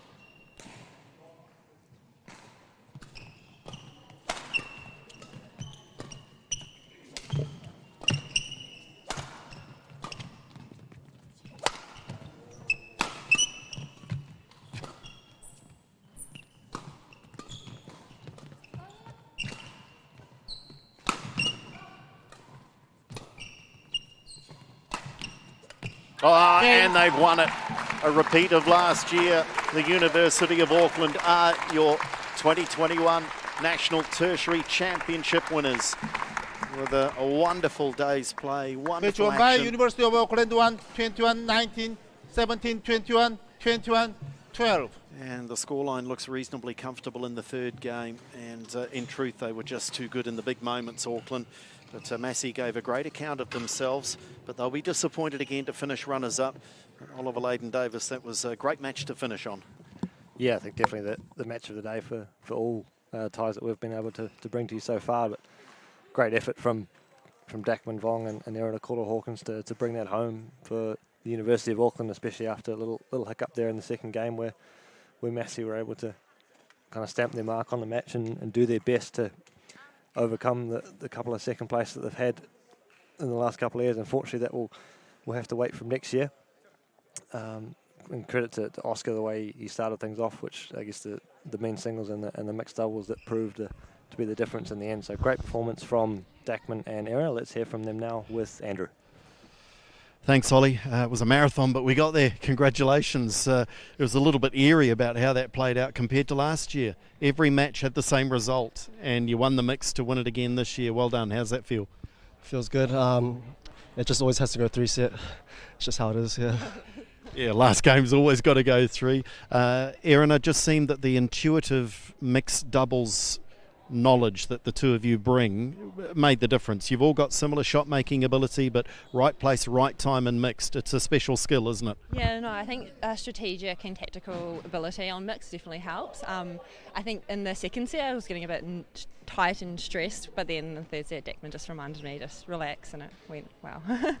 How important is this? It's an important tournament, isn't it? So not all sports look after tertiary championships or titles, but badminton does, and we've seen such a high quality of player here. You guys have been around now for a few years at this level. It's still pretty special to come and represent. Yep, we've played it like a couple times now, but it's always like a special tournament. Yeah. Good stuff, guys. Congratulations. Well done. So Erina Hawkins and Dakman Vong wrap it up for the University of Auckland, taking out the Tertiary Championship for 2021. On behalf of the entire team, it's a farewell for another championship in 2021, and we look forward to all the students coming back again next year.